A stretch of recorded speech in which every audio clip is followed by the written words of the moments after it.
Hi everybody, my name is Michael. This is my YouTube page, Mox News. Thank you very much for tuning in. I hope you're finding something of value here. I truly do. No matter which mouth you feed on a two-headed snake, it still shits the same turd. But lucky for you, you have Mox News. More than 10 years. More than 60,000 videos. Mox News has been filtering the nonsense and illuminating the bullshit from your mainstream media. Turn off your TV and turn on to Mox News. For over a decade, documenting the socio-political events that have etched and carved the pathways that define today's modern mess, Mox News has been providing clarity while faithfully bringing you today's relevant stories 100% commercial-free and subscription-free. And just like Lady Liberty vows to remain free. But at this time, we're asking you for your help, your patronage, and your support to keep the lights on and the videos rolling. For less than 17 cents per day, you can become a basic subscriber, knowing that your donation is truly making a difference that will help continue bringing the news stories that make a difference in your life. Turn on, tune in, and drop a couple dimes today by clicking the link below or visiting moxnews.com and show your support at any level. From a single one-time donation or dedicated monthly subscriber, do it now in less than 2 minutes. All donations are safe, securely processed, and verified using PayPal, Visa, MasterCard, American Express, or Discover Card. As always, we're sure you'll find something of interest each and every day. This holiday season, give the gift of Mox. moxnews.com.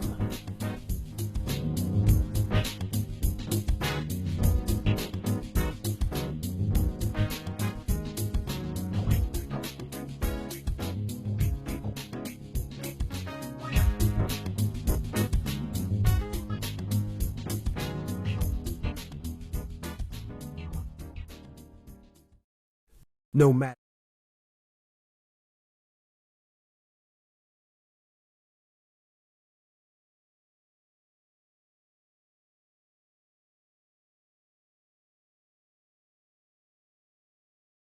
Hello, hello, hello, hello, hello, hello, hello, hello. There you go. Okay. Doesn't say the phone number. Doesn't say the phone number. Alright. Hello, hello, hello, hello, hello, hello, hello. Thank you so much for tuning in, everyone. It's always nicer when you're here. Let's see, tomorrow's going to be the first impeachment hearing of Donald Trump. The first, actual hearing about I don't know. They're saying this is the first actual impeachment hearing, but it seems like they've had a lot of stuff leading into it. Yeah, floating head. I got my floating head t-shirt on. Let's see. So thanks so much for tuning in, everybody. It's good to hear. It's always nicer when you're here. That's all there is to it. Me sitting here in front of the camera and no one being here would be meaningless. So that's how important you guys are. Okay. So and we're talking about impeachment, and we're talking about love and life and nature and whatever it is that we lead up to. But here's where we're at now.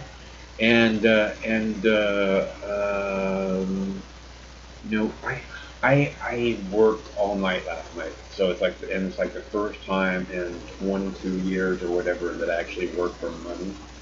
So I'm kind of a little bit wore out and a little bit off. You know what I mean? It's not quite a little bit something different for me, and I'm kind of a little bit in need of a nap.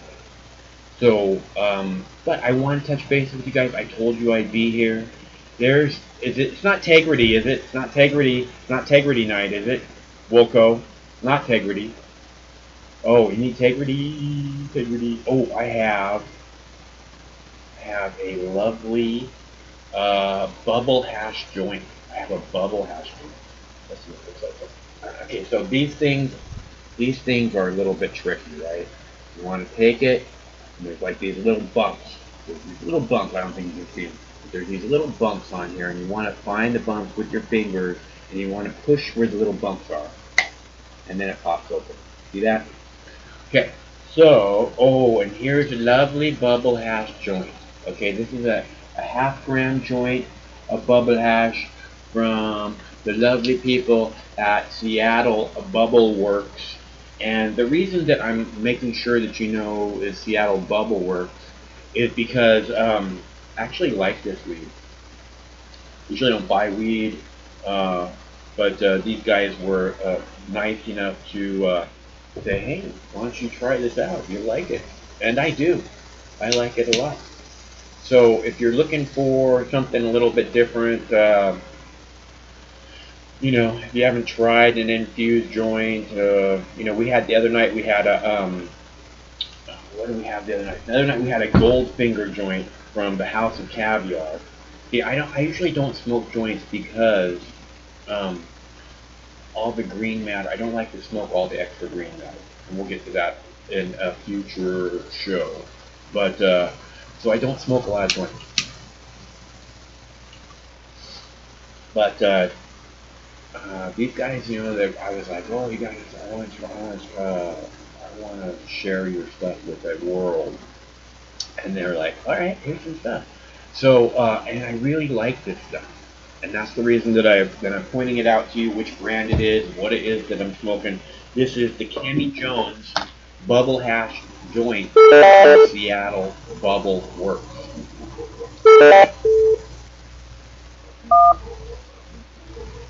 Hello, caller. Mike. Yes. What's up, Kaczynski? I don't know. Drunk Pete. Drunk Pete? Drunk Pete.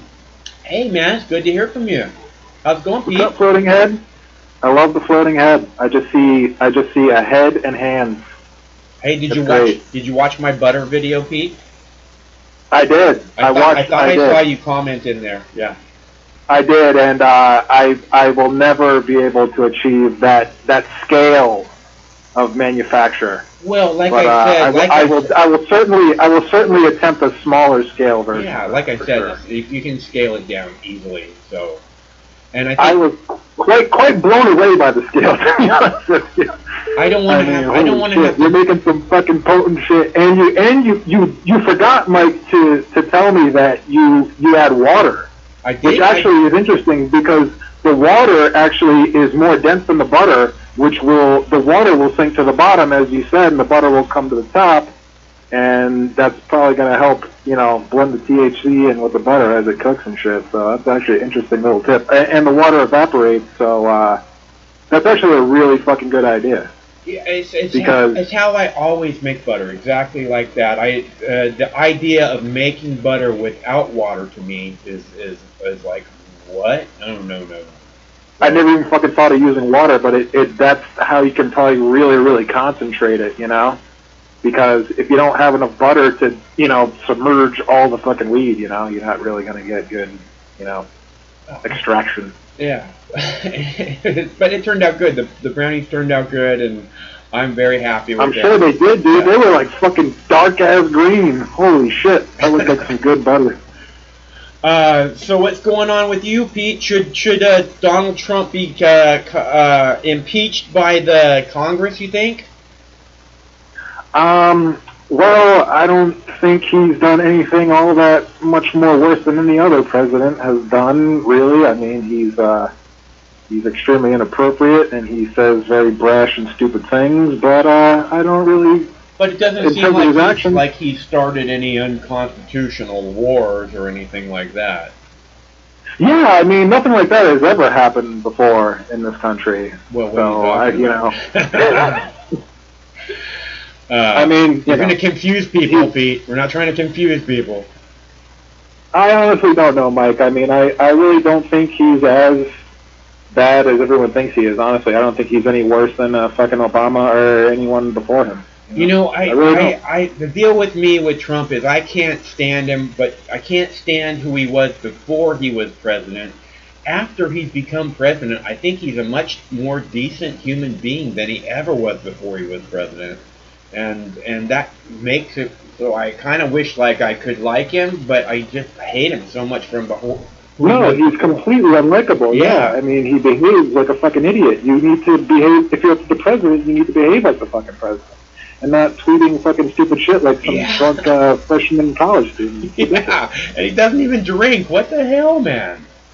Yeah, I mean, I'm drunk Pete. I mean, even I don't say such stupid fucking shit. You don't Jesus. say a lot of stupid shit, Pete. No, but I'm drunk a lot, all the time. That's a good. Funny. If that's what works for you, my brother. It does work. Yeah. It's not easy getting up in the morning, but, you know. You know, I could never get the you know, you talk about my butter mix, but I could never get the amounts right on the alcohol. Right? It was always way too much or just not enough. And I don't like that drug. It's really dangerous. I'm not good at it. Yeah. Yeah, well, hey, don't stay away from it, man. If you don't like it, good for you. Well, I mean, it's you know, but that's the thing is, if you don't like it, then what other choices do you have in this society? If you want to not be a criminal, you know? Yeah, I mean, I would just eat edible marijuana all the time, but it's just a little bit too expensive for me. Well, like I said, you got to try the butter. I don't think it's as expensive as you think if you try the butter, Pete. Yeah, I gotta try the butter, man. I do. I've just been doing the alcohol tinctures. Which have been working. Which I have never done before, and it's a very interesting idea. And you know, if you're making that RSO, where you take all the alcohol out of it, and you just have the little black. If you're making that Rick Simpson's oil hash, I think that that's probably the most concentrated form that you can consume. So you know, it's a hell of a way to go. You got nice, and it doesn't take a lot of temperature to evaporate the alcohol, you know. So you can really concentrate that sucker down. Yeah, but you need to. But I think that's the point. You know, is that you're making this real little ball of amazingly strong hash. It's like if you have cancer or something like that, you're fighting, you know, some kind of illness, and you need to ingest a lot of cannabinoids and THCA and CBDs and all that. The way to go is that RSO, man, because it concentrates it way down. You can just, you know, you can eat like you can eat like a quarter pound of weed a day if you need to, you know. That's why, yeah. But that's why people love this. But that's why you think that it's too expensive to eat marijuana, Pete. So you know. Well, I'm just not doing it right. I just started with this shit. I gotta get better at it. You figure it out. So what's going on where you are? Bro, I mean, just rocking in the free world as usual. Nice. Hey, I wanted to ask you, Epstein, okay? Yeah. Who killed this motherfucker? His neck was snapped in prison. He he didn't commit suicide. Who killed this guy? I think the Attorney General's in on it 110%. So I think that there's a good chance that whoever killed him was sent by the Attorney General. After all this shit about, you know, ABC covering up the story and all this shit that's even on the news, they're saying, yeah, it's highly unlikely that he committed suicide. Right. And no one's talking about this shit. Oh my goodness. Because everybody's involved. Everybody's been involved forever. This isn't a news story. The most fascinating. The news has been hiding it forever. It's not like all of a sudden, oh, Fox News is like covering this story. No, Fox News is covering it now because they can use it in a way that makes the other news places look bad. But they've been covering it up just as much for just as long. It's not like other people didn't know about this. I was watching Joe Rogan's podcast earlier, and he was talking about it, and he mentioned that Bill Clinton was on Jeffrey Epstein's plane to his quote unquote fuck island. What, 20, 25, 26 odd times? I don't know. I've heard numbers like that. Up with that. Look, this is it's clearly these people, Prince Andrew. I mean, this isn't. These people aren't like closet billionaires who just sneak out to go over to the private island because no one's going to see them. These are high-profile people who just think that they're above the law. And what that tells me is that there's a whole class of people like this, a whole class of fucking pedophiles who just think that the law does not apply to them. And apparently it doesn't, because if you try and fucking rat them out, you're gonna die. Dude, I know, and this story, this kind of shit was talked about by crazy conspiracy people for fucking long time, and now this shit fucking actually happened. Like, this major pedophile guy got fucking uncovered and then got fucking murdered. I mean, this is the most fascinating fucking story that's happened in a fucking long time. And this is the reason that that it should be blatantly obvious to everyone that the DOJ and the Attorney General, and apparently I would say the White House too, is in on the murder of Jeffrey Epstein, because they're the ones who make sure that shit is the way it's supposed to be, and it wasn't. Nothing with him was the way it was supposed to be.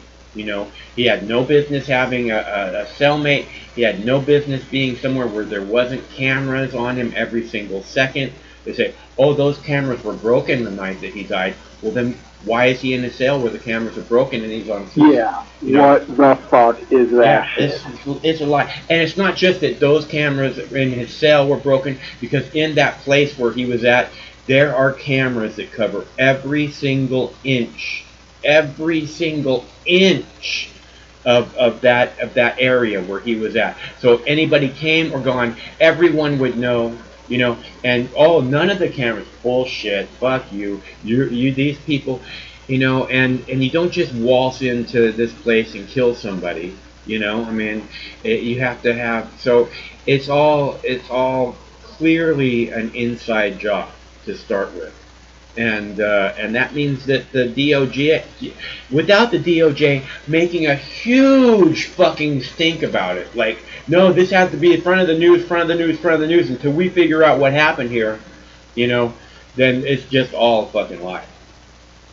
It's just so fascinating to me because it's no one's talking about how fucking sketchy this fucking story is. I mean, there's a cover up going on here. Yeah, and it's from top. It starts right at the top. There's, we all know Donald Trump was on Epstein's plane. I don't know.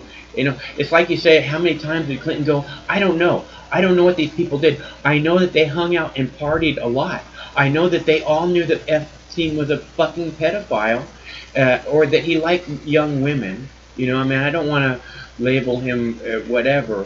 He liked, underage women, and they all fucking partied. None of them had a problem with that, until Epstein had a problem with it, and then they're all, But until then, yeah, dude, let's party. Fuck yeah, you look like a lot of fun, man.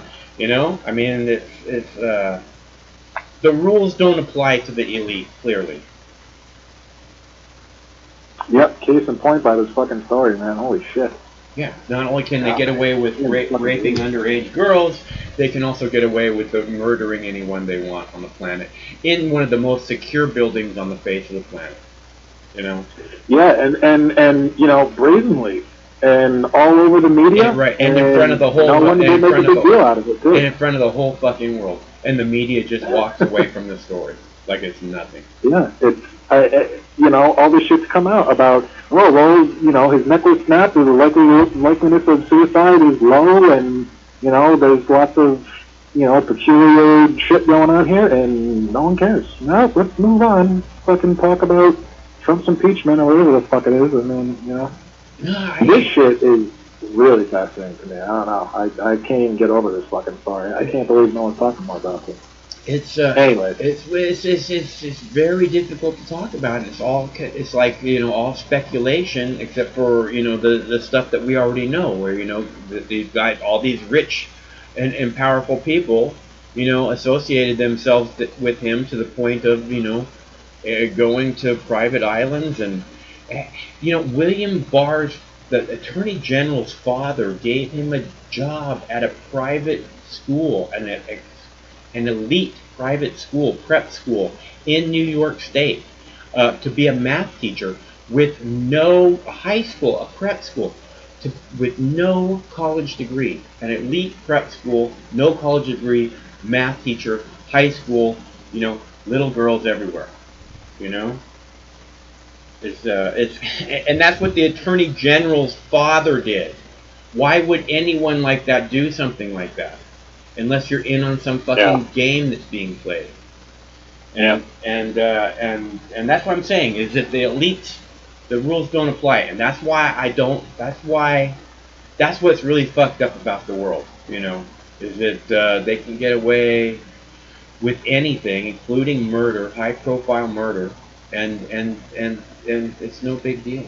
No one's ever going to get in the slightest amount of trouble for what they did with Jeffrey Epstein or the murder of Jeffrey Epstein. Ever. Blows my mind, Mike. It blows my fucking mind. It's. I don't think it's anything new. I think this is how the world's always been. But it's sickening. It's not. I've never seen a story like this that just needs to be so blown open that's been so ignored. I don't know. You see, I'm like, oh really? His neck was snapped and he may not have committed suicide and all these other nefarious facts. Maybe what else is nothing is gonna come out of it. It's gonna be fucking awesome. They're not gonna. Who's gonna blow it open? Some guy who's gonna be the next one to die. Is that who's gonna blow up? Yeah. Because that's what happens. If you are the guy who's on this story and starts fucking spreading all the information that they don't want to get out to start with, boom, you're the next one to die. You immediately make the list.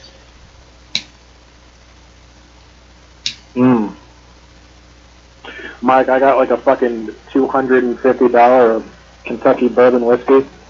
Really? My God, this shit is tasty.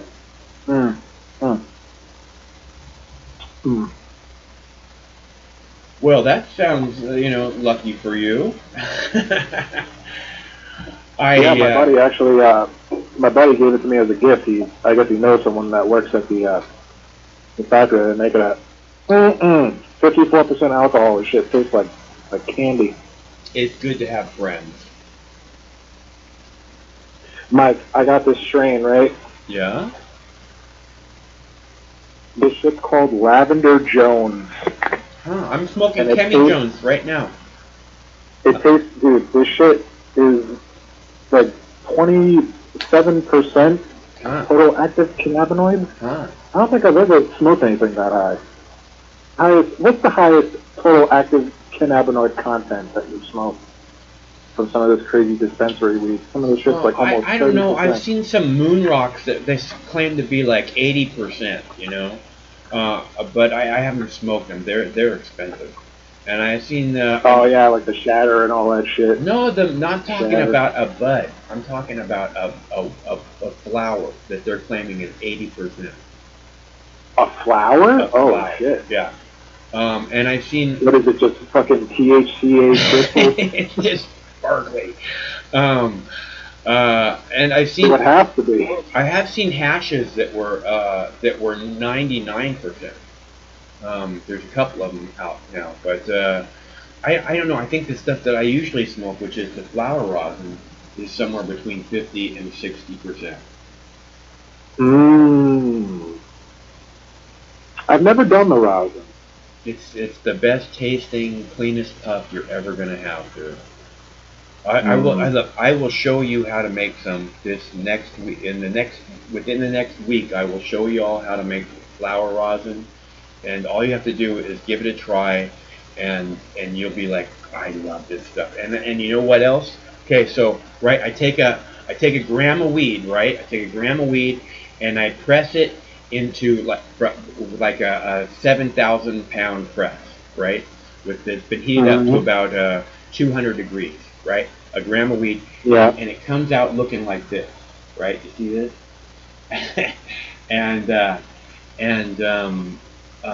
so you know, and then you know what you do? So people go, oh, look at all the waste. Look at all that's wasted there, you know? Man, you can... That's like the rosin chip? This is, no. The rosin comes off on the paper. The rosin's like, Oh. that's what you smoke right there, okay?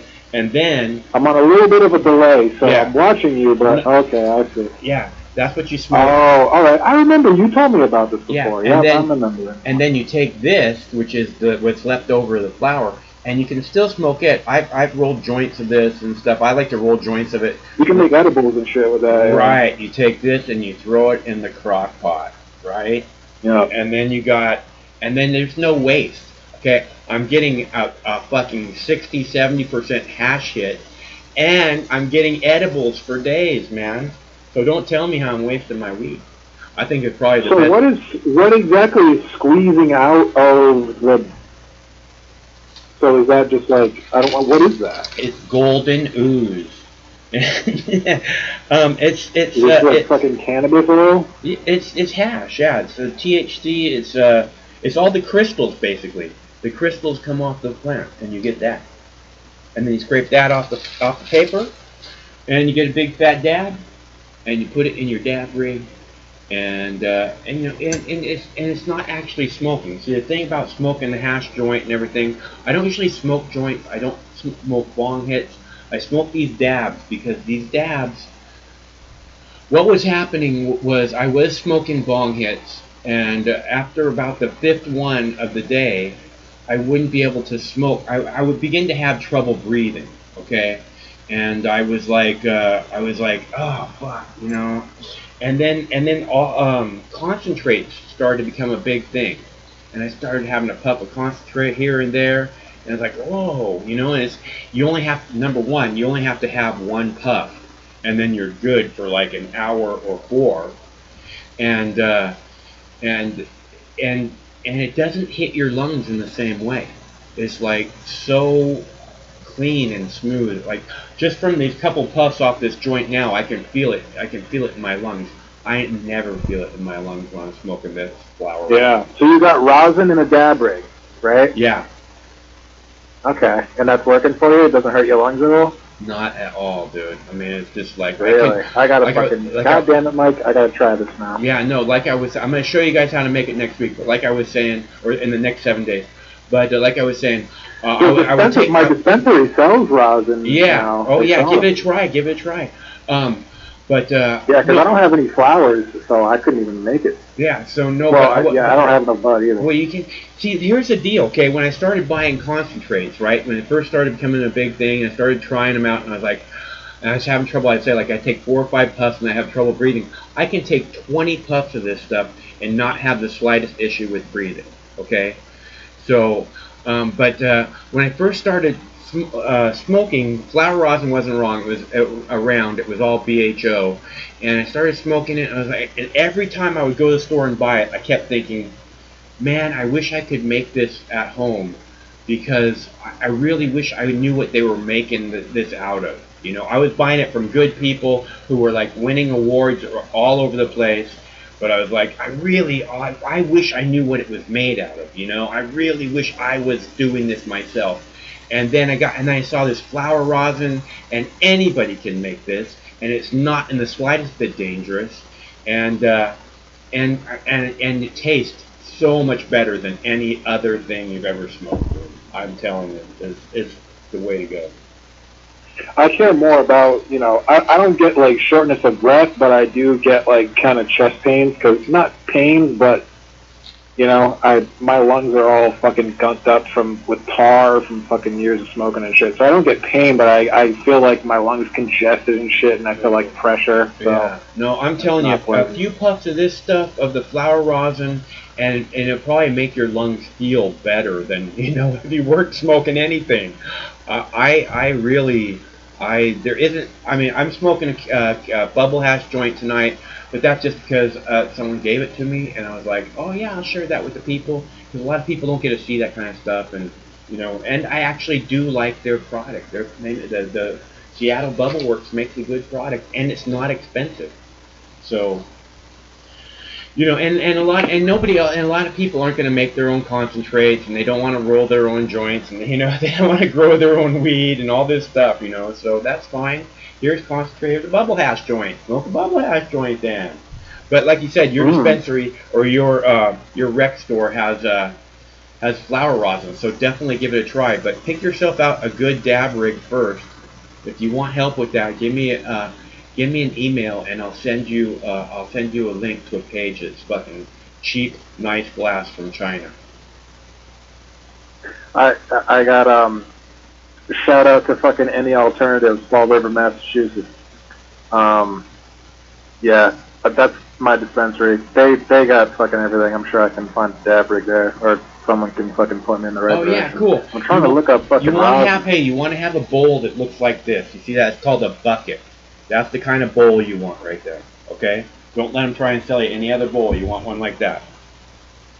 Bucket? Yeah. Well, that's why that. I've been doing this for 5 years. It's all I do. That's the one that's the only one I want to use. Unless you get an electric, then you use something else. But if you get an electric, oh, that's right. I've seen you use that shit, and you use a blowtorch, right? You heat the blowtorch up. Yeah, you're gonna need to get a torch right? too. Yeah. Yeah. All right. I'll have to look into that. The fucking rosin ain't cheap though, bro. Let me look at this. Well, the rosin's not cheap. I'm trying to see what my dispensary's charging for this shit. Hold on. The rosin's not cheap. It's going to be, I would guess your dispensary is probably going to be about $40-50. But you know what? I bet it's going to be fucking twice that. Hold on. You think so? No, I've never seen it on here. Where is it? Concentrates. Where is it? Hold on. Wait, just wait a minute. It's ridiculously expensive. But you know, if it's going to save my lungs, it's fucking well worth it. You know? Here we go. I will show. And this comes back to this again. Anybody can make flower rosin at home easily, and then you get to go to the dispensary and not buy what it is they have. You get to go and pick their best buds and make your hash out of their best buds, and then you get to make your butter out of what's left over. What a beautiful thing. Yeah, I don't have enough time to cultivate shit. I knew a buddy that used to do that shit, and that the kid, like, he started doing it, and it fucking became, it's like, I know you told me this already, and it's but he loves.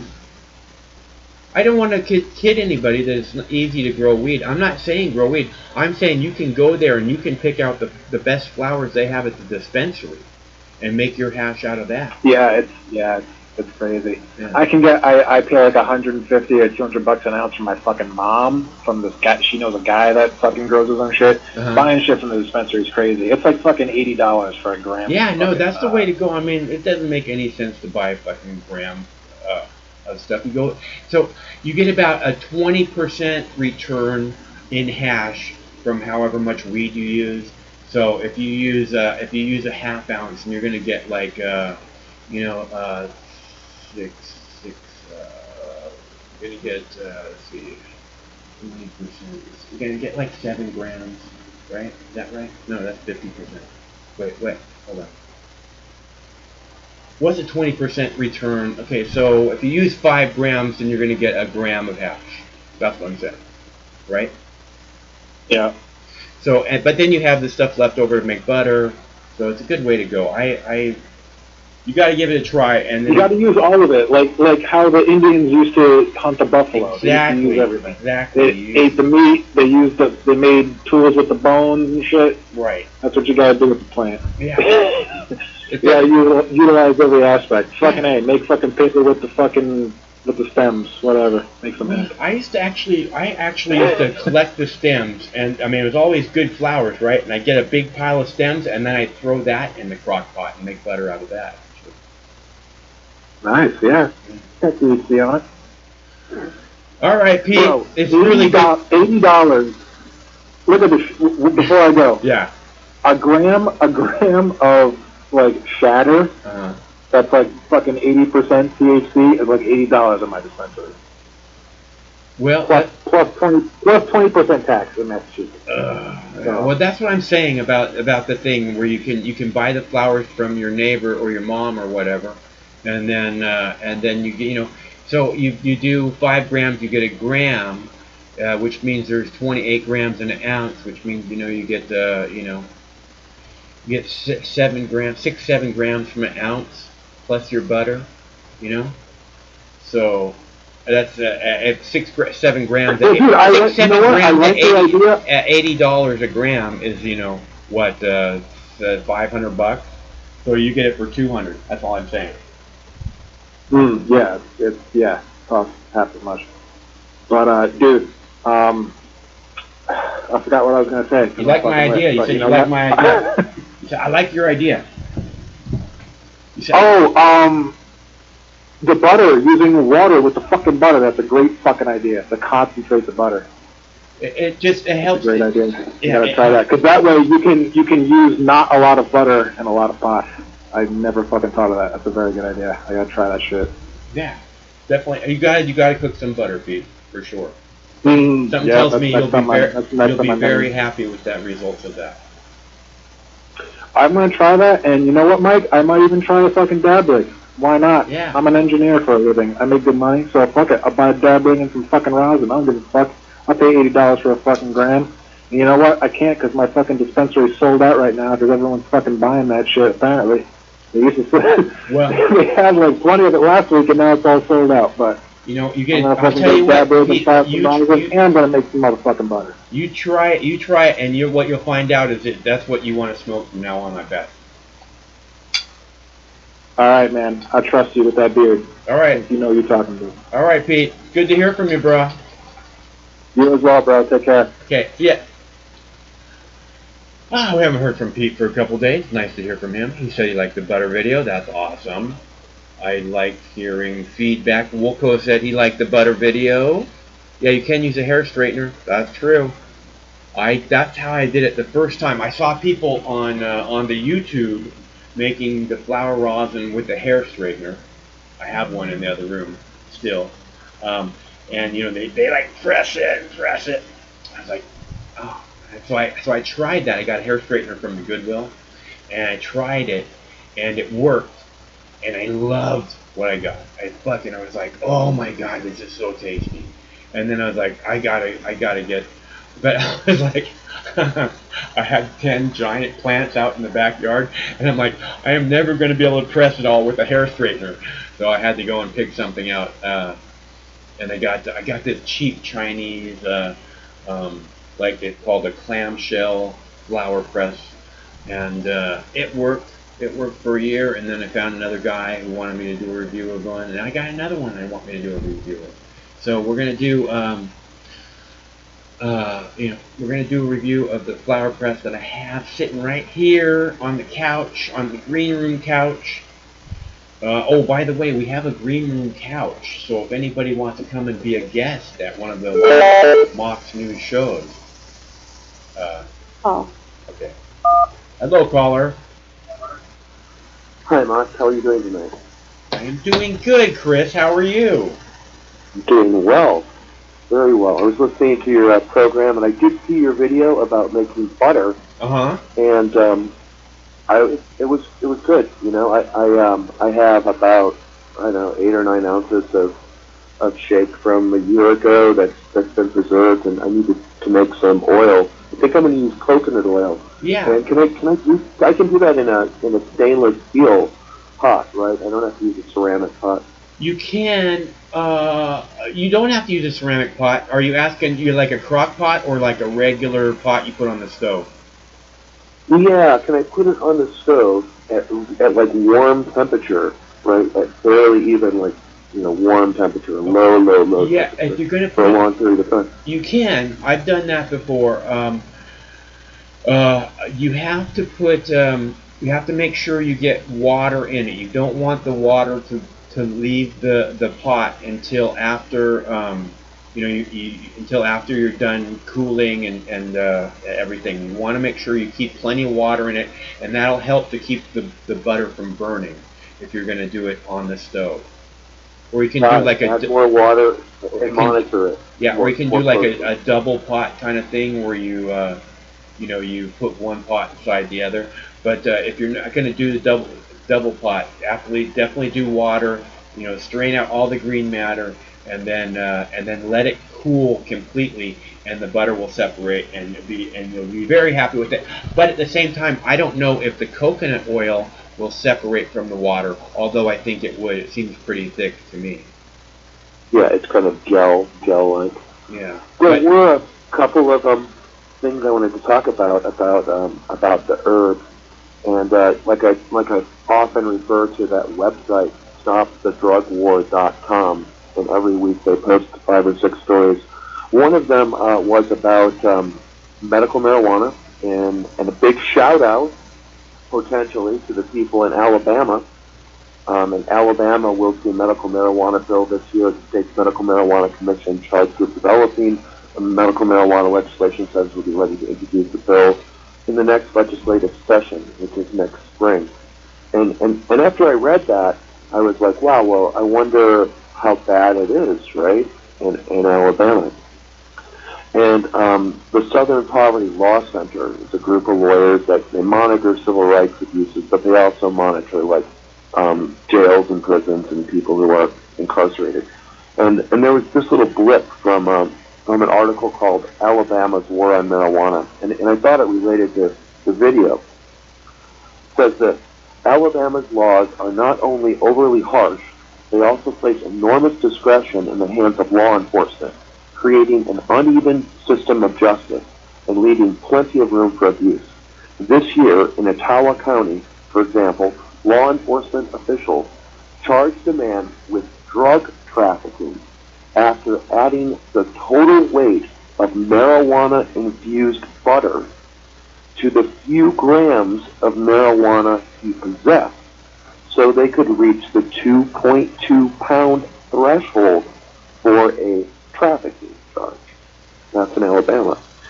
And then apparently there were like 2,000 people incarcerated in Alabama last year for cannabis, and this article goes on to say that it cost $22 million to pay for the processing, the whole thing, from the one step they get arrested to they're in jail, and that amount of money would pay for 191 pre-K classrooms, 570 school teachers, 8,600 kids in Alabama could be covered by Medicaid, or it could pay for 630 correctional officers. So it's a lot of money that they're just wasting in Alabama, and it's good news that they're shifting a little. That's where Jeff Sessions is from. Yeah, I think that's a state where they pass laws against genital stimulation devices like dildos and vibrators and stuff. People should go to jail for things like that, right? Yeah, that's really important what people do in their bedrooms. We all need to know and keep track of those things. Well, unfortunately, the kind of retroactive mindset that exists in the minds of people in Alabama doesn't stay in Alabama. There was this other article from CNN, all right, and this is also about herbs. And this is what the title of the article says.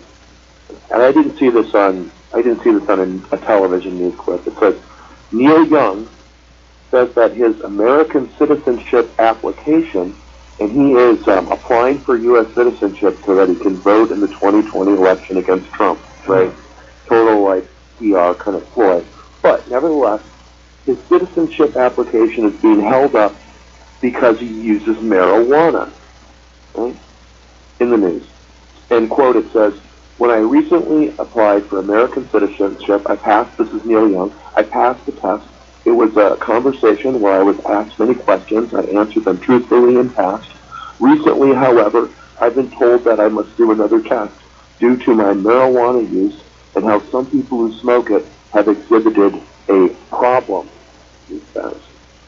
And, yes, we have. According to guidance issued by American Citizenship and Immigration Services in April, an applicant who is found to have violated federal law on controlled substances, including marijuana, could be found to lack, quote, good moral character, one of the general requirements for naturalization. And this policy applies regardless of state or local laws on marijuana use. So I guess everybody in California and Hawaii and Washington and Colorado and in Massachusetts and all these states that have legalized marijuana, I guess that we are of ill moral character. Your character's in question, Mark. Jeff Sessions said good people don't smoke marijuana. So the very next sentence of this article says, this policy stems from a move by Jeff Sessions, right? So, like I said, what starts in Alabama with the mindset, and then it gets to Washington, and it's interesting how Trump kind of tried to placate the Christian right by bringing, Pence on as his vice president. That was a card that he played to appeal to a certain segment of the Republican Party. The moral purists, the people who evangelicals don't like. They don't fucking like sex toys. That's fact, man. They're not into sex toys, and they don't like. That's fine. Anything. You don't have to like sex toys. That doesn't mean you should take it away from people who do like sex toys, right? I mean. Yeah, and if you have a horrible, stressful job, like, imagine you're an engineer somewhere and you're working 50 hours a week, and you get home and you're stressed out. You probably should be allowed to use a plant that's going to help you feel better, so that when you go to work the next day, you'll feel great, right? So why would you take that away from somebody unless you wanted them to feel miserable? That's really twisted, isn't it? It's heartless. It's so twisted. You're so right. I think about this again. I remember when the first Supreme Court case came up about medical marijuana. That I remember in my lifetime, and the Supreme Court said that the states have every right to keep this away from the people if they choose to, even as medicine. And I was like, what kind of heartless motherfuckers could possibly be so cruel as to keep medicine away, safe medicine that works, away from the people that are desperately in need of it? But they've done it with other plants too, right? Like ibogaine, right? The root from Africa. Wasn't that used to help people overcome heroin and opiate addictions? And because people couldn't buy it on the open market, they'd have to find somebody to acquire it for them, and then go to a special location to use this plant to help them deal with their opioid addiction. I think that's what that was. So there's been a lot of examples where the government just doesn't want people to have plants. Psychedelic drugs are another good example of that. So I was talking about the other day, the possession of these psychedelic psilocybin mushrooms is a felony, and they're growing in half of the country, right in people's front yard. Yeah. I harvest them, and the way it works, the law is so strange, right? You're allowed to look at them. You could take your camera and get like a few centimeters away from them. But the moment you take a pocket knife out and put them in a brown paper bag and take them home and put them on a shelf, you just committed a crime. A felony. And whatever. There's an example where people shouldn't let the government scare them into their own mental health. But on that note, from that same website, stopthedrugwar.com, there was good news. Representative Alexandria Ocasio-Cortez, who, I have mixed feelings about. She's a Democrat, right? But she did say this: I'm thankful to have been working with the Drug Policy Alliance throughout this year to introduce and work several different amendments and pieces of legislation to make our lives better, including things like moving money out of the DEA into overdose treatment programs, as well as really examining some of the ways that we can also decriminalize the use and study of psychedelic compounds for medicinal applications in future policies. So she made a public statement basically saying that she's receptive to the idea of, decriminalizing psychedelic drugs in the United States. And that's encouraging, even though I don't agree with her on other things.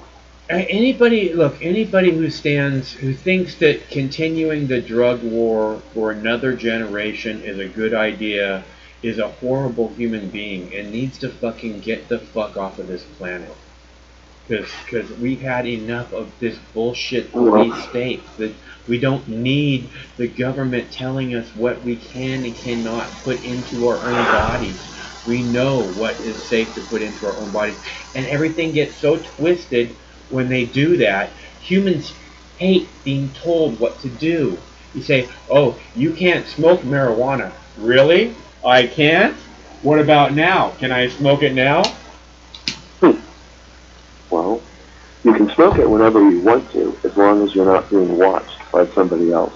And we live in a world where, right, but we live in a world where you no longer have any privacy and have less autonomy as an individual to do as you please. Like, and you can see this like if a person doesn't have a place to sleep, right? And they see your neighbor's yard and there's a big green space and they stop for a minute and they throw their cart down for the evening, just for 6 hours or whatnot. They're not allowed to do that, even though they're not hurting anybody, right? Well, the drug war. I mean, the drug war, though. There seems to be a lot of people that are being hurt by that, though, too. I mean, there's not being hurt, and then there's people that actually move into that space and won't go away, and then you don't have your right. It's true, and that is disrespectful as well, and that is cultural. I think. I think that is something to do with our culture, because I do know, I haven't traveled in Scandinavia, so other callers want to correct me, but that from what I understand, in Northern Europe, there is this thing called the right of travel. So like if you're hiking across a field and there's a fence, yeah, you can go over the fence and you can keep walking, right? Yeah. And then if you're tired, you can stop and you can sit down and you can sleep, yeah, and then you can get up and you can continue. And it's not, you're not trespassing as long as you like continue your motion forward, right? Like you're not like permanently in place. But so I mean, but in our culture, that's not even acceptable. Just that one stop, right? Because the person is so afraid that the person will stay there for a long time.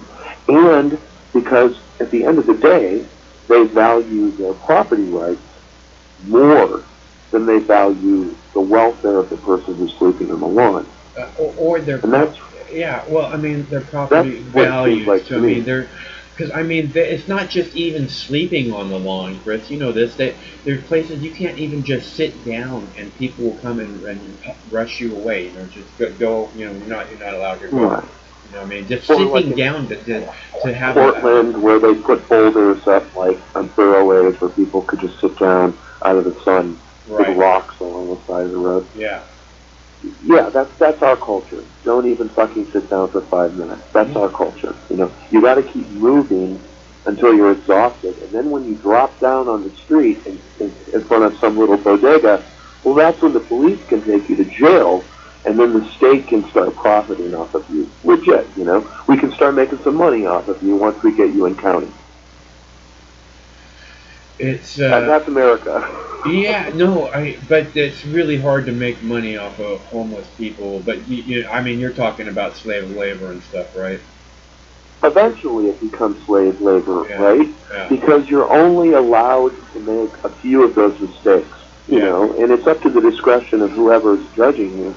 But like, say you made that mistake 2 or 3 times, sitting in the wrong place. Right. The third time that happens, I think you might end up going into jail for like 4 or 5 months, right? Yeah. And then in that case, after your month in jail, and again, other callers can call in to verify or not verify this stuff. I'm pretty sure this is how it works. Like, once you get in a state jail, a state prison, you're just going to be sitting in a room and you're going to be completely bored, and they're going to be pressuring you to work some piecemeal work for some corporation so that you're productive.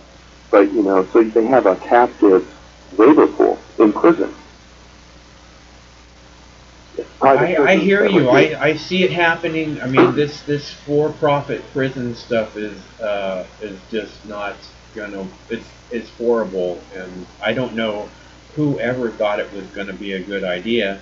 Joe Biden. But we have to or Hillary Clinton, yeah, or Ronald Reagan, yeah, or George Bush I'm the sure first. Kamala Harris thinks it was a fucking great idea too. It's completely bipartisan. Yeah. Jeff Sessions. Oh, I mean, yeah. it's right. And if there's any issue, right, where a person could just look at the evidence and say, like, wow, criminal justice reform, whoa, both of these people are just really horrible on civil rights and human dignity, police brutalities, that both of them are horrible. That being the case, why would you ever vote for a Republican or a Democrat again? You vote Libertarian or for a Green, I think. It's so horrible. They're just, again and again and again, I say these are the people that are the biggest threats to our personal freedom. And they need to be held accountable for that, because that's not the oath that they took. Well, on a positive note, because I know you like the sunny side of the street, there's this Twitter from The Hill that is from November 11th. It's from yesterday. And The Hill tweeted itself. It said, Tulsi Gabbard's lawyers demand retraction of Clinton's, quote, defamation. And there's a link. So apparently, Tulsi Gabbard is publicly demanding that Clinton apologize and retract her statement that she's a Russian asset. Which is exactly what a real public figure being accused of complete and utter bullshit would do. Stand up for their integrity. Their integrity. Yeah. Integrity, right, Wilco? Right. They'd be there and they'd be like, this person is completely full of shit. And you have it go through your lawyer, so you don't have to stand up there and make statements like that. But everybody knows that that's what the facts are, and it's great that she's calling her out. And I saw that yesterday. There was I didn't read the article, but it was the title of the article by Esquire magazine was Try not to laugh at Tulsi Gabbard's demands from Hillary Clinton. Which is just fucking how much more one-sided and skewed, just like. Well, I understand what you said, and I understand the source. I got all of that, but I didn't understand what the substance was, because as far as I can understand, Tulsi Gabbard didn't really say anything about Hillary Clinton per se until after Hillary Clinton had aggressively said some horrible thing about her. Well, not horrible, but misleading. Not true. Well, it was about what you were talking about. It was about the demands to withdraw the statements, and for whatever reason, the Esquire, and just instead of saying, in the title, in the headline of the piece, instead of saying Tulsi Gabbard is now suing Hillary Clinton for her smear, and or her lawyers are addressing her, instead of just simply stating the fact, they say, try not to laugh at Tulsi Gabbard for her demands from Hillary Clinton. And it was just like, it can't be more jaded than it. Who is it that they're appealing to with a headline like that? They made it. I've read a couple. Well, I've seen some things that tells me what the direction of the Democratic Party, how they're moving. And what I think they're doing, what I've read, is they're appealing to suburban voters.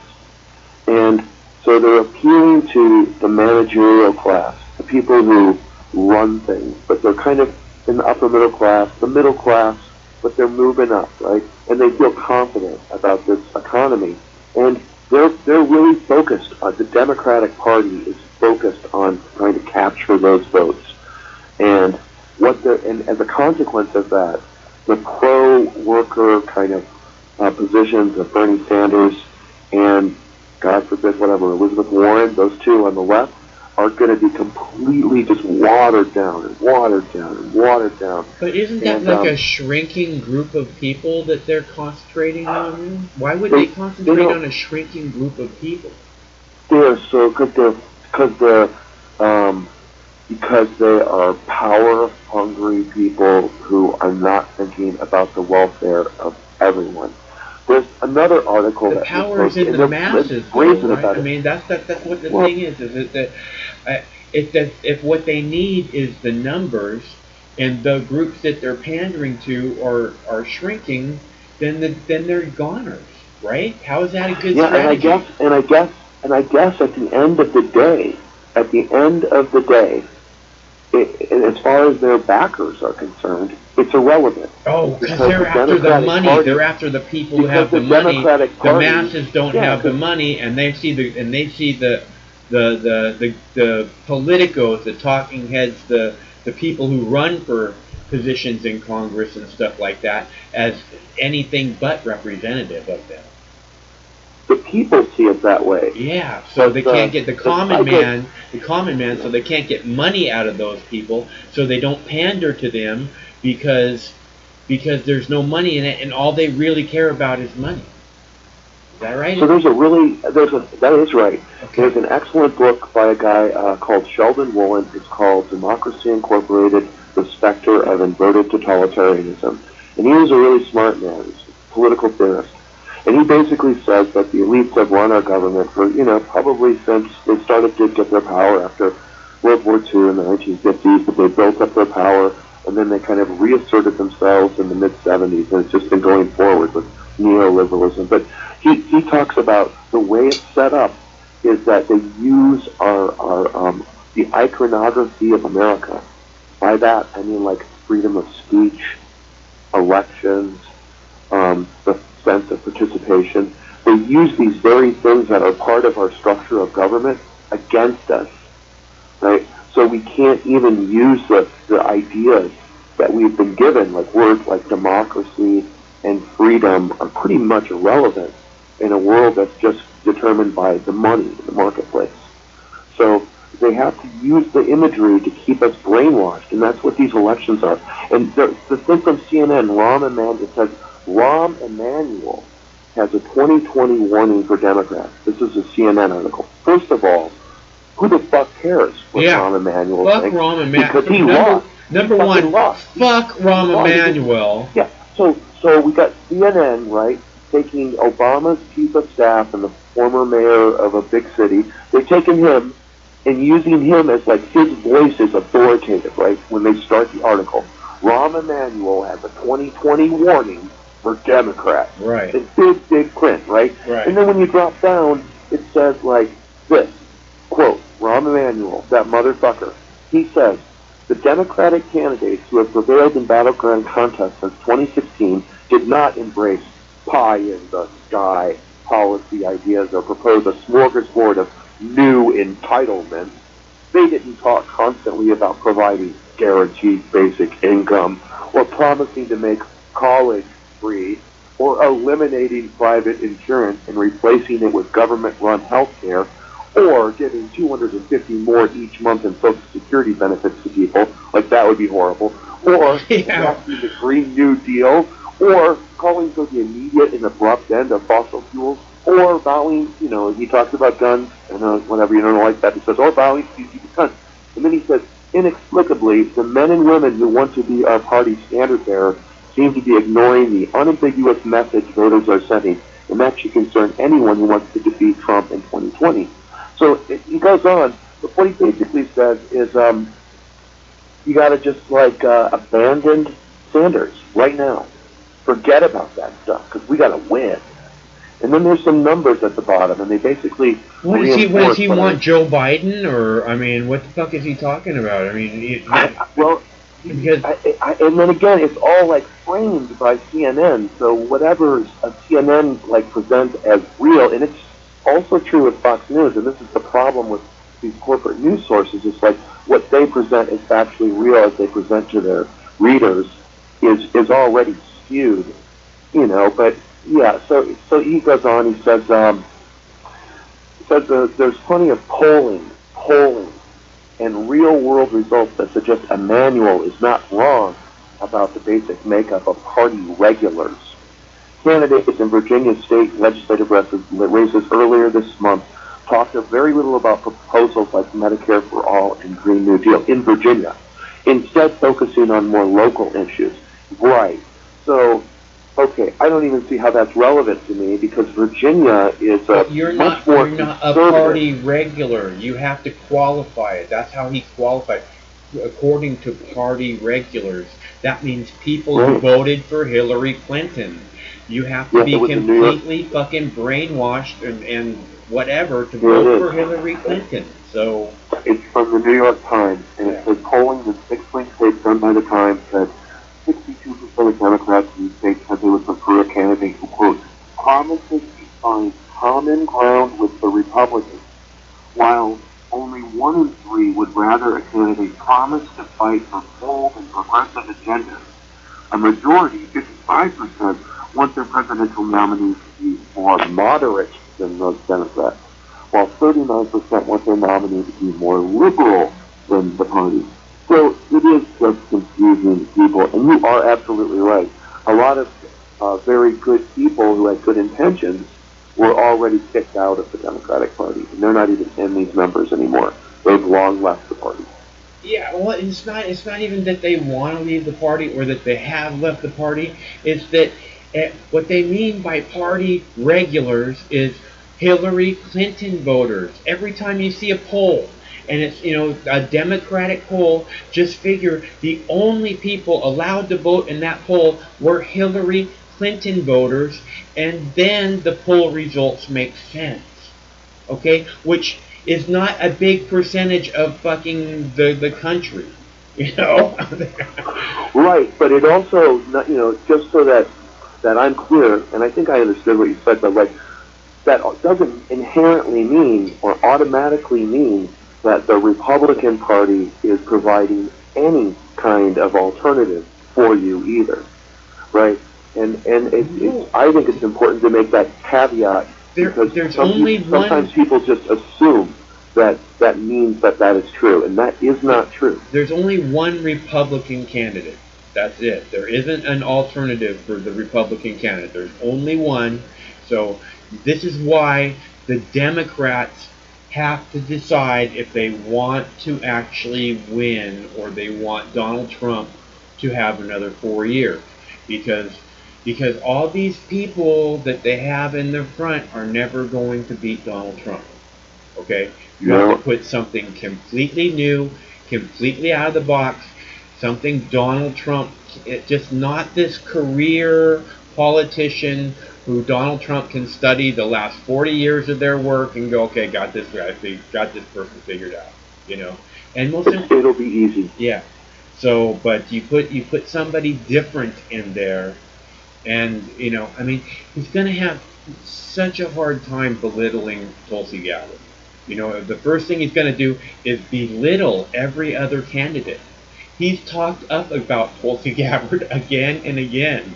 And I don't think it's because that's who he wants to face in the debate. Glenn Greenwald, I already told you how I feel about this, but Glenn Greenwald said something that I thought you would appreciate. This was one of his tweets yesterday. And it's a poll. He posted a poll from New Hampshire, from Quinnipiac, which was done yesterday. And in the poll, Tulsi Gabbard polls number 5. It goes Biden, Warren, Buttigieg, Sanders, and then Gabbard. Right. And Sanders at 14 and Gabbard's at 6. So this is what Glenn Greenwald said. He said, quote, "I can't wait for the next debate. Every time Kamala speaks, Tulsi should say, I'd like to answer that, but as a top-tier candidate, I can't be bothered with those who are polling at just 1% in New Hampshire. So let me turn to Joe Biden." I love Glenn Greenwald. He does have a sense of humor. Yeah, and I think that's about... Oh, last note. There was one other note. And this was about... Well, first of all, the thing I really spent my entire day reading about, like probably 5 or 6 hours reading about, I'm not going to talk about because it's upset me so much that I don't even want to think about it. And I know what you're saying because I come out here and I have a lot of what I do, it upsets me, and I'm like, I don't want to today. I don't want to make people really upset with certain things, and I just won't do it. So I'm going to try to formulate my thoughts before I speak about the coup in Bolivia. But there is this other thing that I wanted to share. It's a link with you, and other folks can find it on YouTube. It's at Project Censored YouTube page, DROJECTCENSORED. That's a YouTube page, and it's a clip they put up on November 9th, and it's a trailer for Abby Martin's new movie. Nice. That's being released this fall and this winter, and it's a 1 minute 26-second trailer, and the movie is called "The United States of Distraction: Fighting the Fake News Invasion." And from what I could glean from the trailer and from one of her interviews, it's kind of about how fake news is used, by both sides, so that one side can fabricate information that is bullshit, but then the other side can use censorship as a way to hide real stories. So it kind of creates this strange dynamic that plays off of itself, and in the end denies us, the consumers of news, information, the truth. So that looks like a good film. So is that like going to be? You think that's going to be released online, or what do you think is going to happen there? Yeah, in the clip here at the bottom it says the movie is due to be released to the public late 2019, early 20, and it'll be showing at a university near you soon.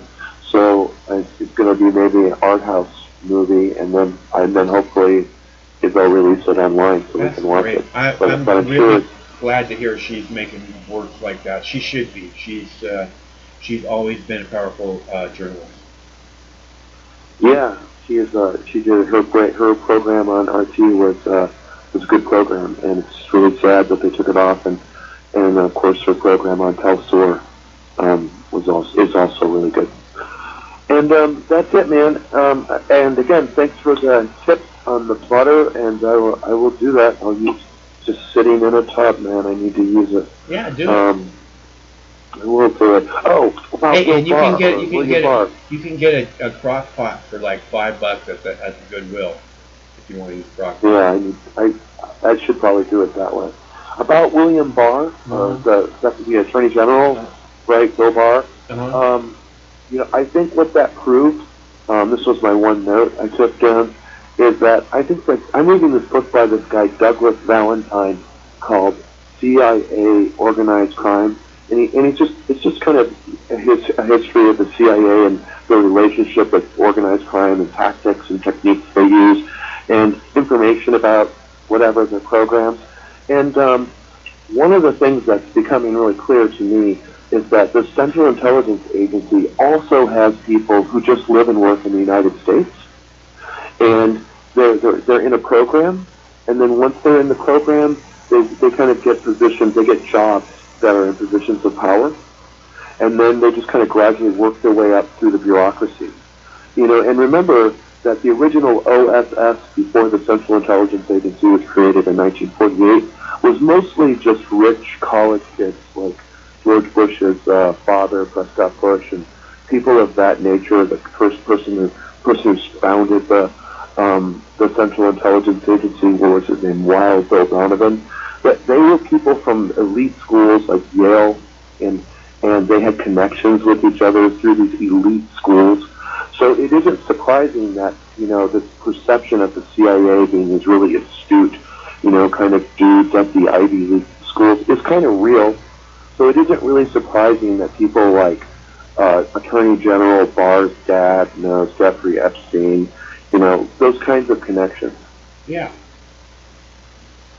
Right, but I'm saying that him being hired to be a math teacher at an elite private prep school, putting young women available to him, and that's part of the problem is that what you're saying is there's this incestuous thing of like the power structure is like all these people know each other from the time they're born, before they get to college. Yeah, it's like George Carlin said, it's a big, it isn't a big club, and you and I aren't in it, kind of a thing. That joke. It's kind of true. I don't want to be in it. But you can't be anyway. So yeah. ha. I don't want to be. But that's fine. Go ahead. There's an article at Mint Press News. It's a 5-part series. The whole expose is over 100 pages long, if you want to read it. And I would really encourage people to go there and read Whitney Webb's article, especially people in chat who have the ideas, because it's well documented. Her research is well documented.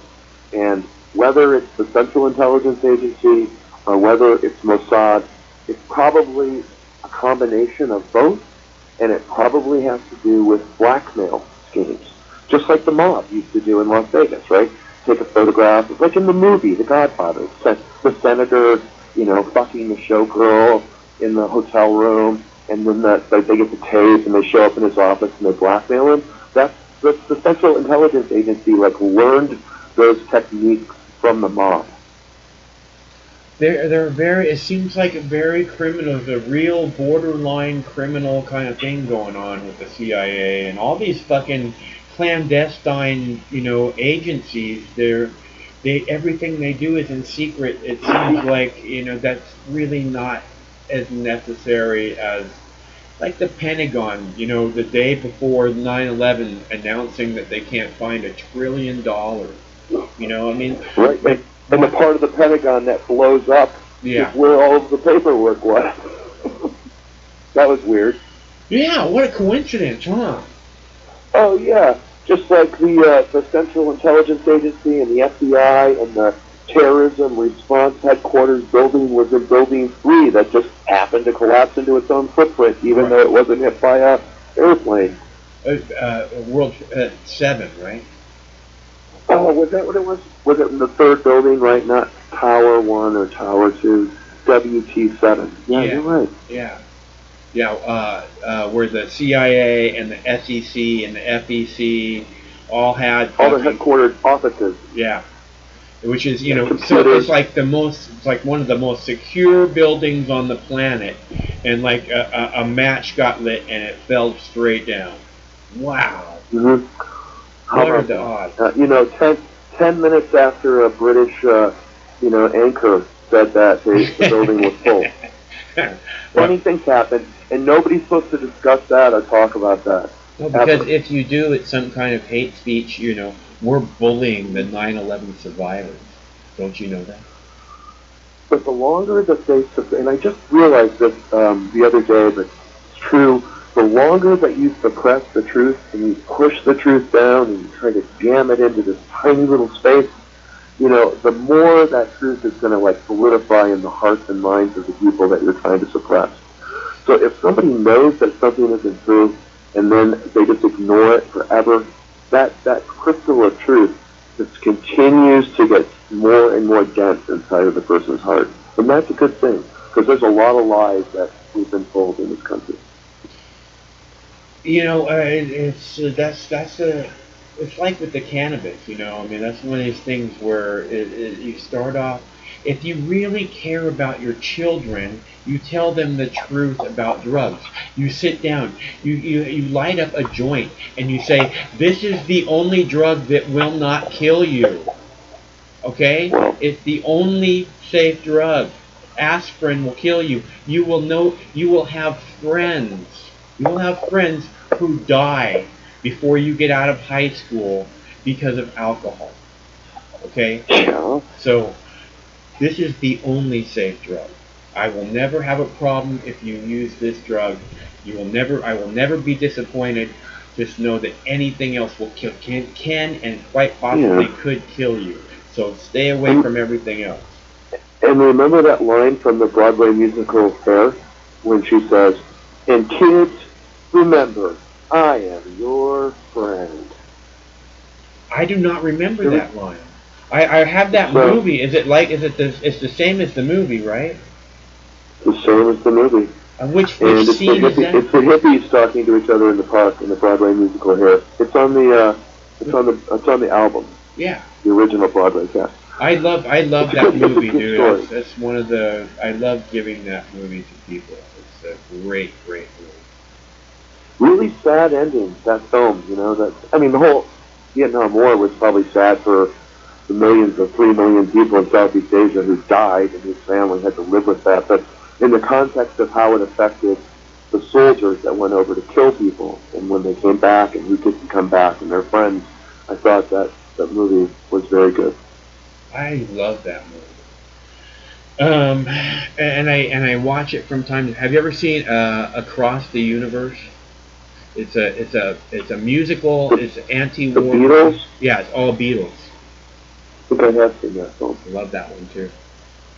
I love the anti-war. Have a good night. All right, Chris. Good to hear from you. I like the anti-war movies a lot too. Peace, and one of these days this war is going to end. Have a good night. Okay. Okay, so always good to hear from Chris. You guys are being fantastic, sticking around. I know I still have this crazy kaleidoscope fractal thing going on.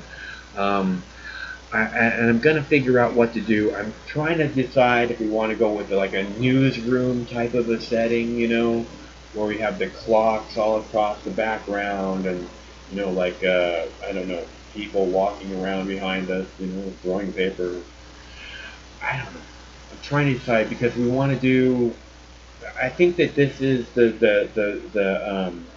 fractal, the never-ending, changing background is kind of distracting. As much as I love fractal, as much as I love fractal, as much as I love my dog in the background jumping up and down or whatever, you know, I think it's distracting. Although you could put the dog up there jumping up and down. People love that. But yeah, see, we can have the or you know, or a cityscape or whatever it is that we decide to put up there. You know, a beach or you know, I don't know. And we have the whole earth to choose from. But what I want to do, I think we're trying to head a more like a news direction. So, you know, once we start loading up clips and having the discussion be a little bit more, you know, on topic, I think it'll be good. You know, we'll be able to load up like when Chris calls, be like, oh yeah, I saw this, and we can be, hey Craig, can you pull up that clip, and we can play that clip, and I think that might work pretty good. Girls on trampolines. I don't know. Craig, you have girls on trampolines for Wilco. I think that the girls on trampolines really doesn't work. I think Boo Bear bouncing off the grass is it works better than girls on trampolines. But because I think what we want to do is we want to make something happen that's more like, I don't want to say formulated, right? But like stylized, maybe. You know, have a little bit more. You know, this is what we have happening here. You know, and this is what we have happening here, right here. And and then we can, you know, it's not that we have girls bouncing on trampolines so much as like the normal news clip goes here, and we're having this discussion about this, and you know, and I don't know, you know, we have Craig's working on a second camera, so we have the green room couch, right, for when we have guests, and we get the Boo Bear camera going, right, and by the way, so you know, it's Rufus and Sammy, they're brother and sister. You have a picture of Rufus and Sammy? Rufus and Sammy are brother and sister, and it's going to be their 11th birthday on Saturday, the 16th. Is the 16th Saturday? I think it's the 16th is going to be Rufus and Sammy's birthday. So, if anybody wants to buy them a cheeseburger, they love, oh, sorry, go ahead, Craig. They love Mickey D's. So if anybody wants to buy them a cheeseburger, it's easy to do. There's clickable links in the text body and the description of this video, or you can go to moxnews.com.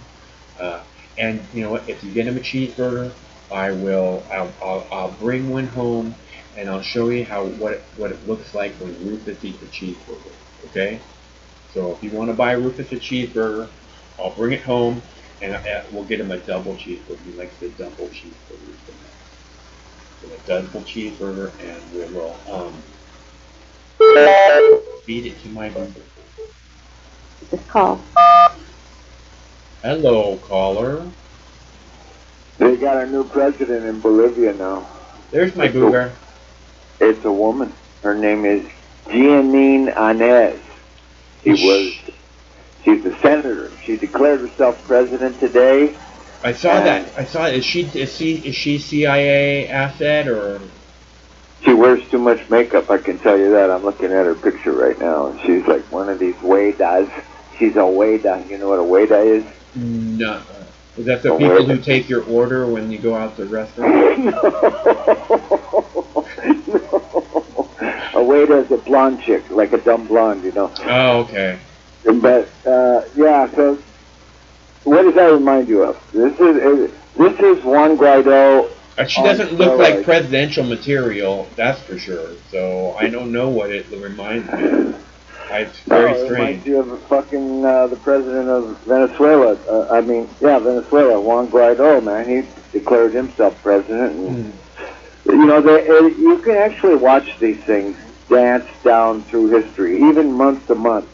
And the CIA is sitting in their secret little rooms going, well, you know that Juan Guaido didn't work too well, so, hey, let's actually make people go out in the streets and fight each other this time. Instead of just making it a soft coup, we'll make it a hard coup, because nobody pays attention to Bolivia. Besides, we need the lithium really bad, you know.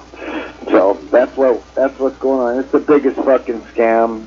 It's a scam. It's a total scam. I can't believe people actually don't jump up and down and make it. You know, what can we do? I don't know what to do. Well, if it's it's a USA-funded scam, right? Yeah, School of the Americas, baby. They've been rolling for 50 years. You know, their playbook is like it's printed in 20 languages now. School of the Americas. This was a number 13, I think. Yeah, they pulled the number 13 on Bolivia. Oh, and, yeah. Well, that's one of their favorites. Yeah, it's a good one. Make the president run. That's a number 13.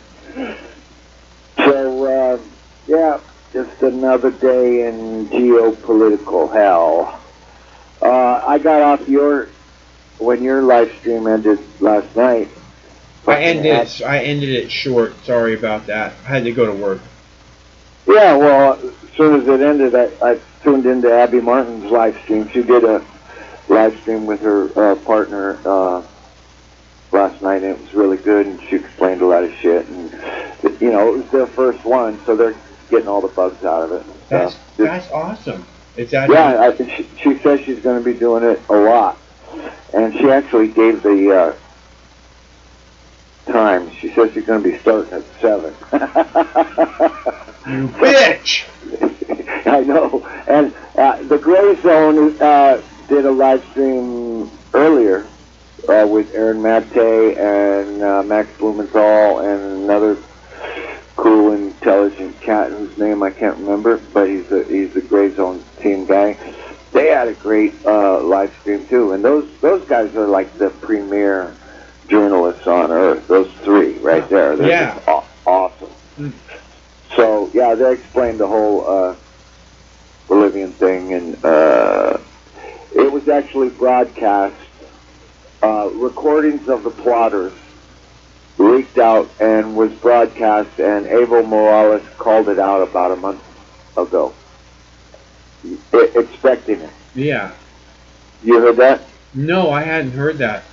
Yeah, well, that's a pretty important detail. So, yeah, and the guy, and these are right-wing fascists, violent right-wing fascists that just took over in Bolivia, and this chick, you know, a lot of these people, like this chick, the Bolivian senator who's now declared herself president, these are people who just want to jump on the bandwagon, make some money, loot the country, get in, you know, maybe they'll make residuals off the lithium trade. Who the fuck knows? But maybe, obviously, they're making, there's tons of CIA money pouring into Bolivia for a long time. It was a pretty, it's not as strong as Venezuela, so it was kind of an easy coup.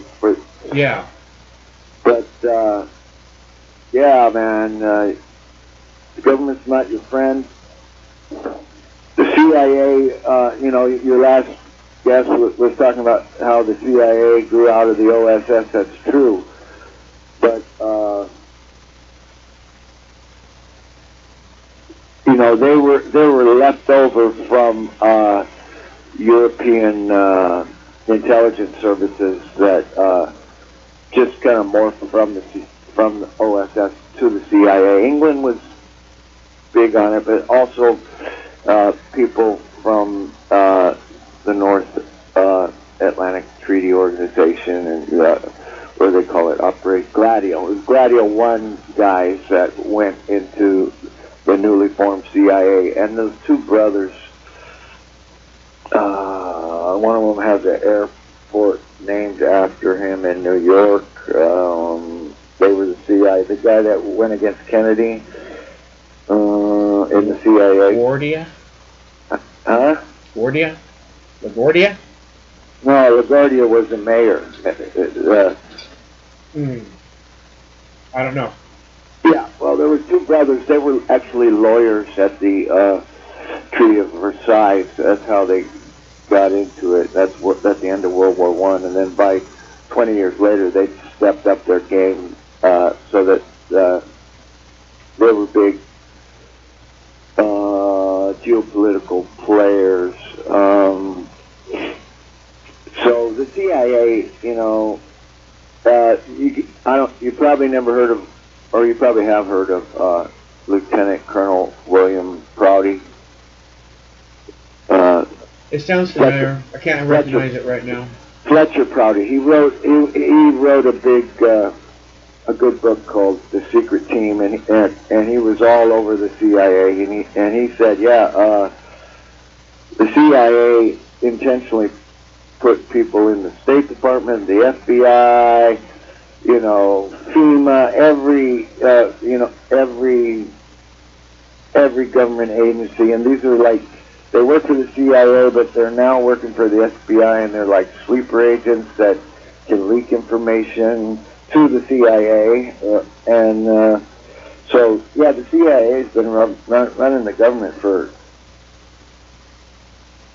I don't know, 60 years, 70 years maybe. And you can't underestimate those guys. They don't give a shit about you, and it's a big club, and you ain't in it, so the government's not your friend. Yeah. So is there any hope of taking it back? I mean, from an organization is that entrenched around the world and in our own country? Not without knowledge. You can go out in the street and dance around and burn trash cans and burn cars. That ain't going to solve the problem. You got to have knowledge, and you got to know when who people are getting shot in the street and stuff like that, that's kind of like you don't have much other options, you know. Yeah, well, I won't say that doesn't happen here, because I remember Kent. I mean, I don't remember it, but I know about Kent State, and there's always, earlier than the 60s, there was people being shot en masse in the United States for trying to create unions, protesting this or that. Do we have hope? We have to have hope. Because if you don't have hope, you don't have anything. And I'm not talking about the Obama kind of hope. I'm talking about, at least we have the free flow, or somewhat free flow of information now, that we can educate each other. So that's what I've been busy doing. That's what you've been busy doing. And that's where good strategies are going to arise. And so you see them fighting, the Monroe Doctrine is in full swing. It never ended. Manifest Destiny never ended, and you see it especially right now in South America. They probably killed Chavez with cancer-causing drug, They probably killed Arafat with a cancer-causing drug, So yeah, there's hope. I mean, I I wish we could get another Occupy movement, this time with a bunch of really smart and strategic people leading it. That was kind of a new concept, to occupy a space. That was It was kind of an old concept, really. Yeah, but we didn't really remember it until they took over Tahrir Square and started ripping up the streets and throwing stones at the police. And you remember the coordination of the beautiful Egyptian people? They were like transporting the wounded on their motorcycles, and they had this whole system down, and I was expecting so much to come from it. And yeah, I remember that. That was like all of a sudden the people were taking action and taking power and taking responsibility for everything that needed to happen, and they were all working together to make it happen. Yeah, it was beautiful to see, and I really expected it to work. But 3 revolutions later, the Egyptians are still not free. They're still under the thumb of a corrupt leader, a corrupt government, and Sisi is just America's bitch. That's all he is. You know about the scam that he was that leaker that busted him building like 15 palaces and stuff while the Egyptian people starved. That was about 8 weeks ago that all came out, right? You know about that? I don't remember seeing anything about that, no, but that sounds like what I would expect. Yeah, well, he's just another Mubarak, really, except he's a general, General Sisi. But yeah, that was a letdown, and that was a bloody. If America ever did what Mubarak, what Mubarak did, or even Sisi did to the Egyptian people, you'd see a revolution in 3 days.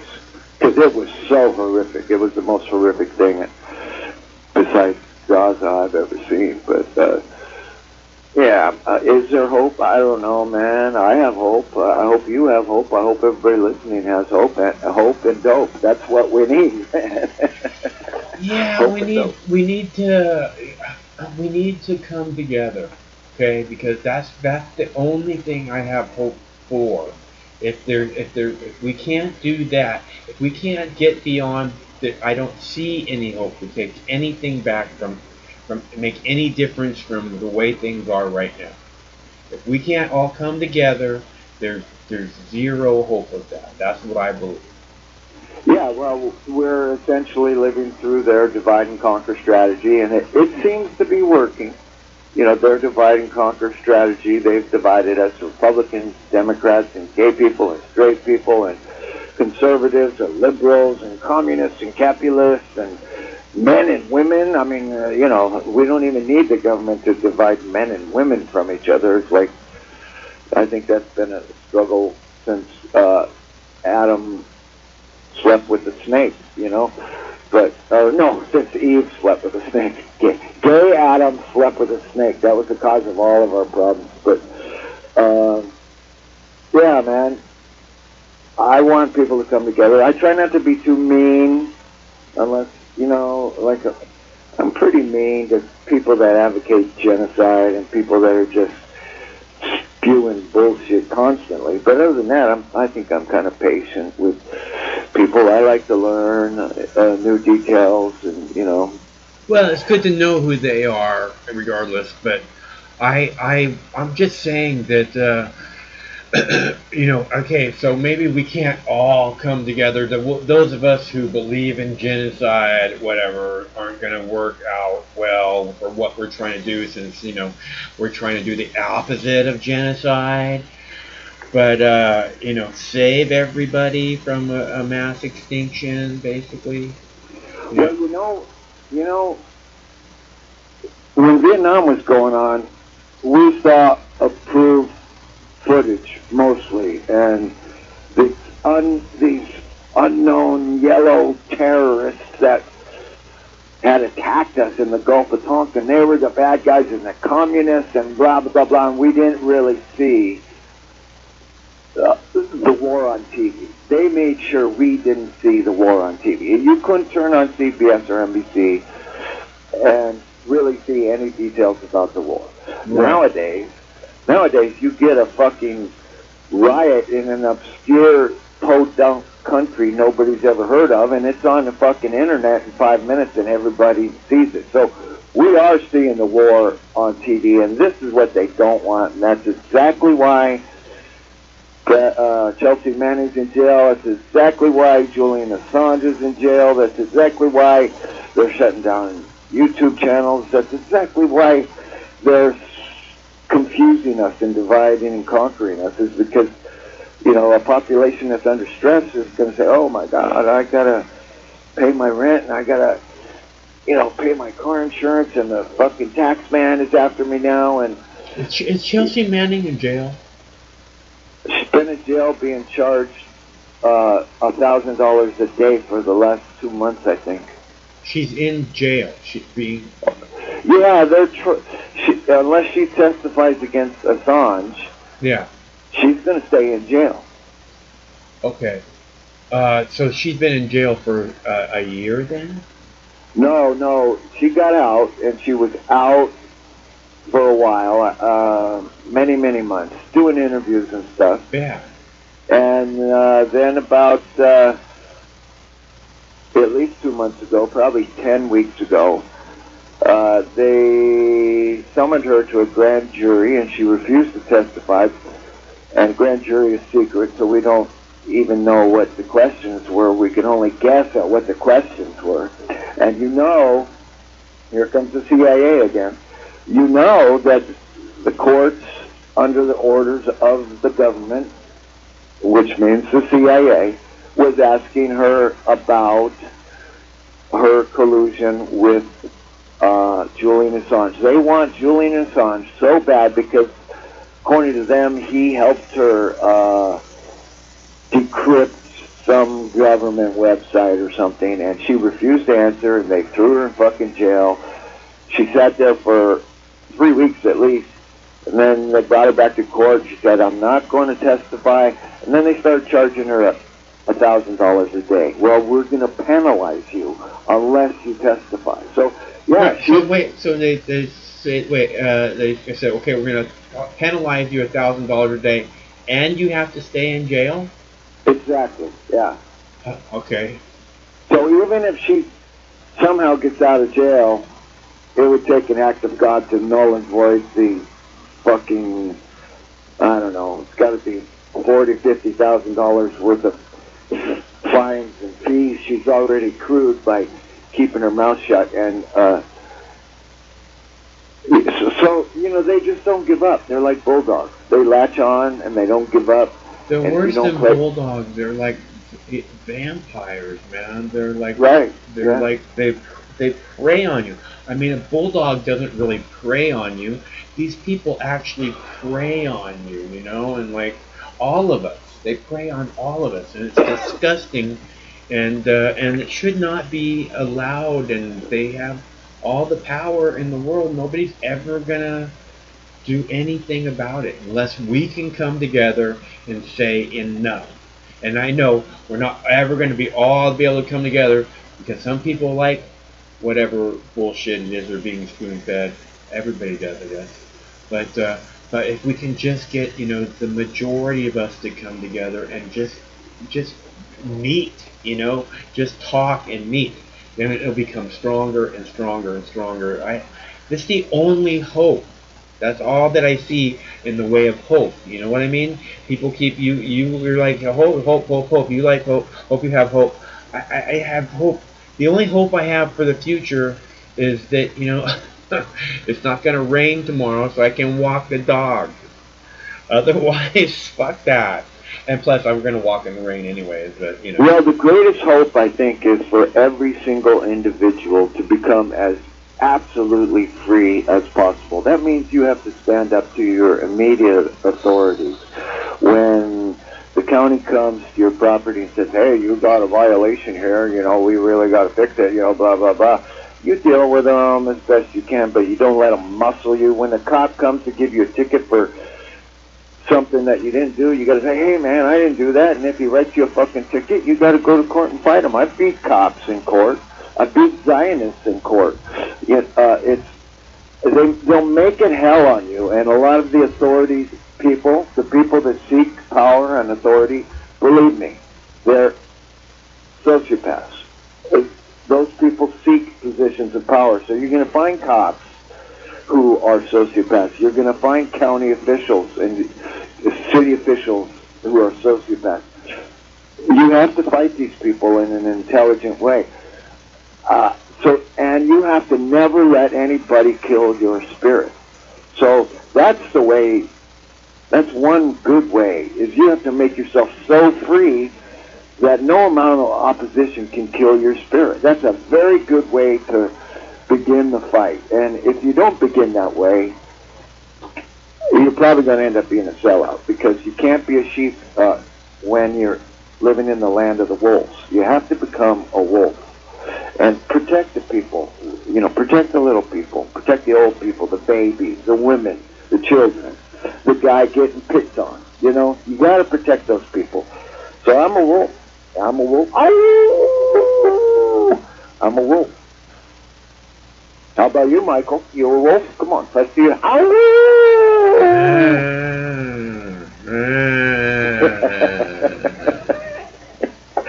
Yeah, man, I have hope. I have hope. But I'm just speaking from experience. If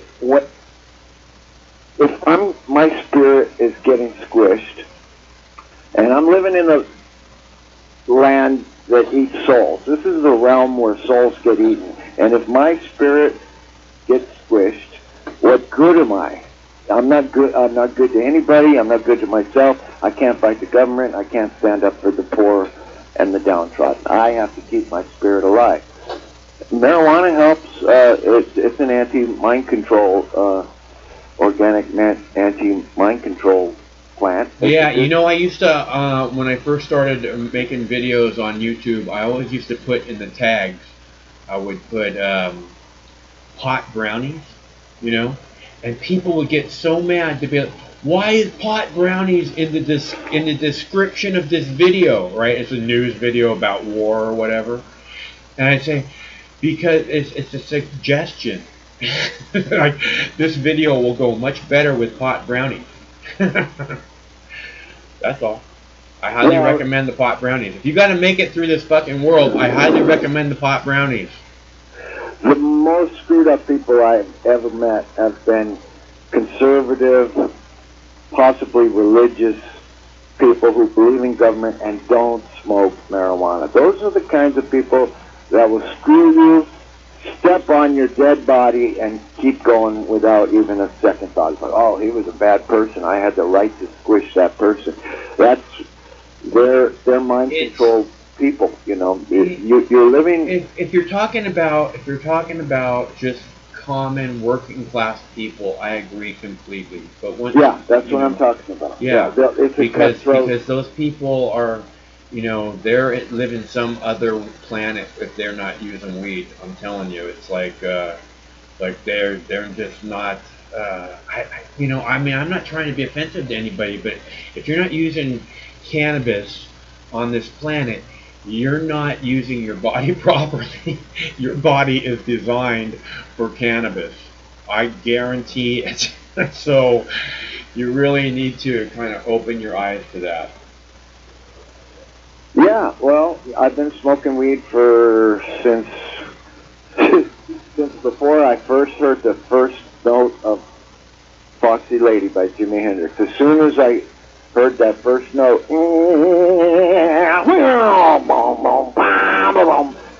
I quit the Boy Scouts. I was a Star Scout. I immediately quit the Boy Scouts, and my whole life changed, you know. So, and I guess that was about 68. So, you know, marijuana there's nothing wrong with it. I've only probably met the psychotic people that I've met that have brain problems have really manifested signs of marijuana addiction where they can't stop smoking. Like, I could stop smoking right now and go months without taking a hit, and I would still be my regular sarcastic self. Maybe not quite so animated, and But I'm afraid though, over time that I might not stand up as straight and stuff like that. You know what I mean? You might not stand up what? Stand up as straight, like that you might become more wore down by the earth, or not by the earth, but by the world, the society, the Western civilization. Just the less you have the herb. It's like I keep saying about the dementia epidemic and the Alzheimer's.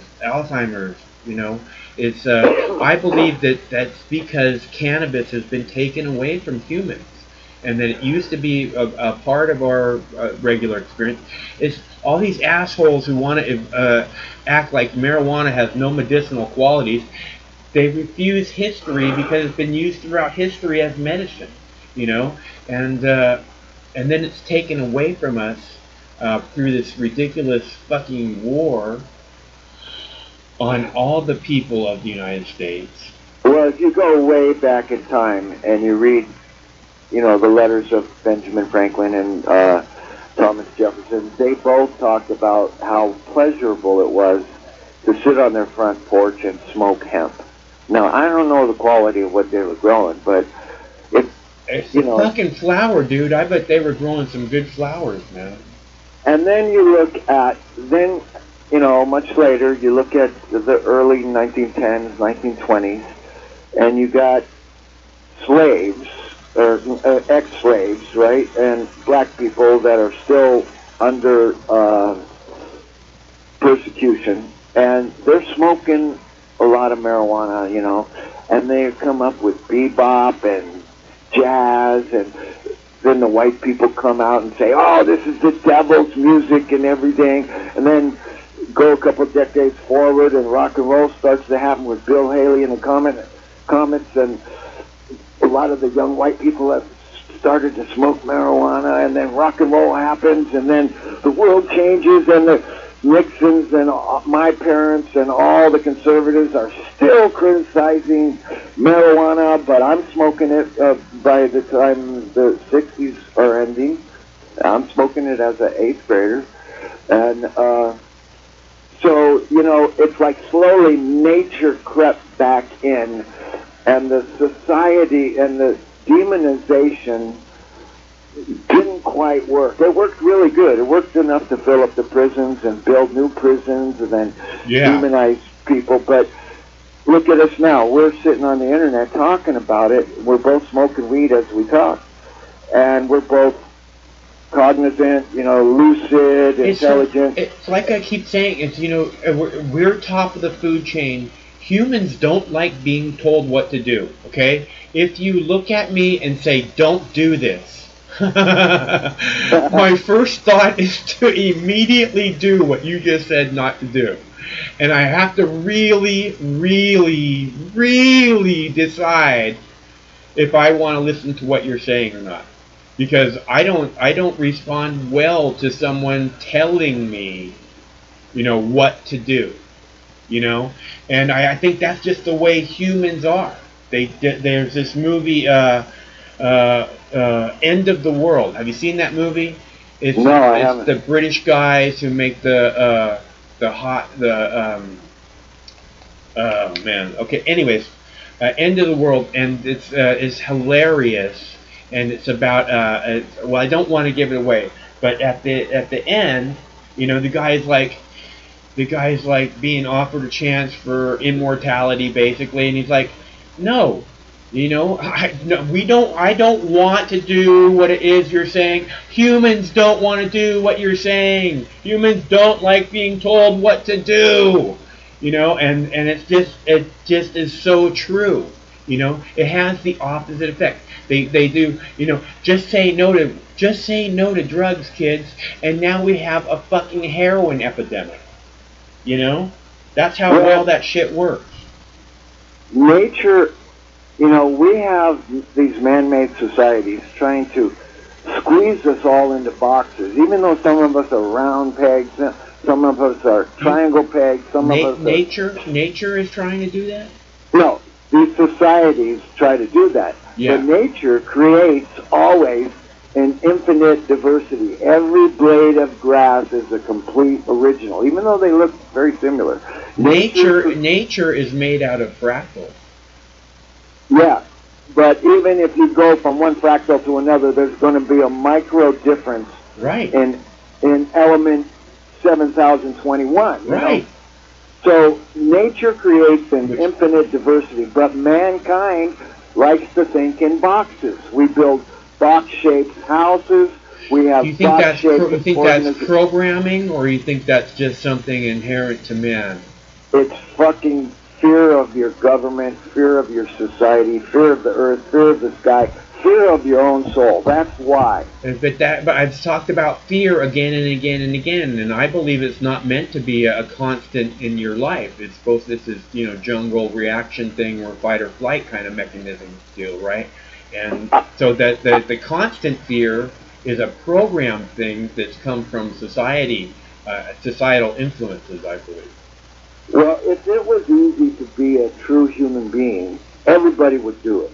It's not so easy to solve all your mental problems, solve your family problems, grow up, educate yourself, and become a star, a hero, a complete original. That's not an easy thing to do. Well, you didn't solve your family problems, right? You just said fuck the family, right?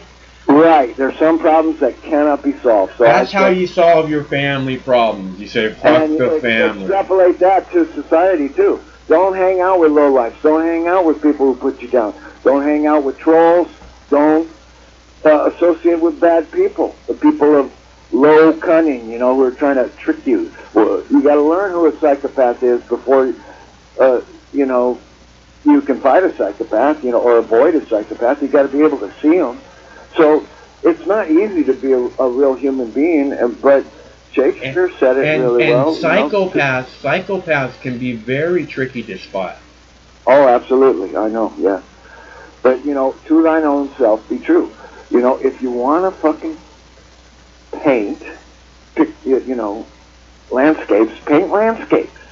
If you want to be an accountant, okay, cool. You're fucking left brain. Be a fucking accountant. If you want to, feed the poor or become a chef or, write music or have a YouTube channel or whatever it is your soul is crying out for you to do that. But don't do what your government or your society says. And, it's not easy to be a human being. That's why we're in this state where But if you smoke a lot of weed and you listen to really good music, that's a real head start right there on being a real human being. Okay. There's not a hell of a lot that rock and roll won't cure, so I recommend rock and roll. And Rastafari too. Fucking reggae is great. But one of my favorite songs when I was growing up, people are gonna think I'm a complete wacko. Don't worry, they already think that. That's all right. I don't care. But this Epitaph by King Crimson, I fell in love with that song. I kept playing it over and over and over, and that was 69, right? So it's like, and it's really describing at that kind of early stage, 69, in the middle of the Vietnam War. A dystopian world which is full of tragedy and the loss of hope. It's just such a powerful song, Epitaph by King Crimson. Greg Lake singing, Robert Fripp playing the guitar, and it's like everybody else is listening to Zeppelin and Black Sabbath, and I'm listening to obscure music, but I haven't lost. You know what album I loved in the 9th grade was Breakfast in America by Supertramp. Yeah, Roger Hobson, what's his name? Yeah, he's a great songwriter, man. Yeah, I love that album. Yeah, he was great. Oh man, I love so many of their albums. They were really good. Yeah, the 70s produced such excellent music, and all you got to do is, like, as far as I know, I haven't ever heard a Kanye West song, and thank God for that. I couldn't name a single one. I don't think I know a single Kanye West song title. I have no idea. I barely know who Ariana Grande is, and oh, but you know what? Ariana Grande makes my mouth water. Dude.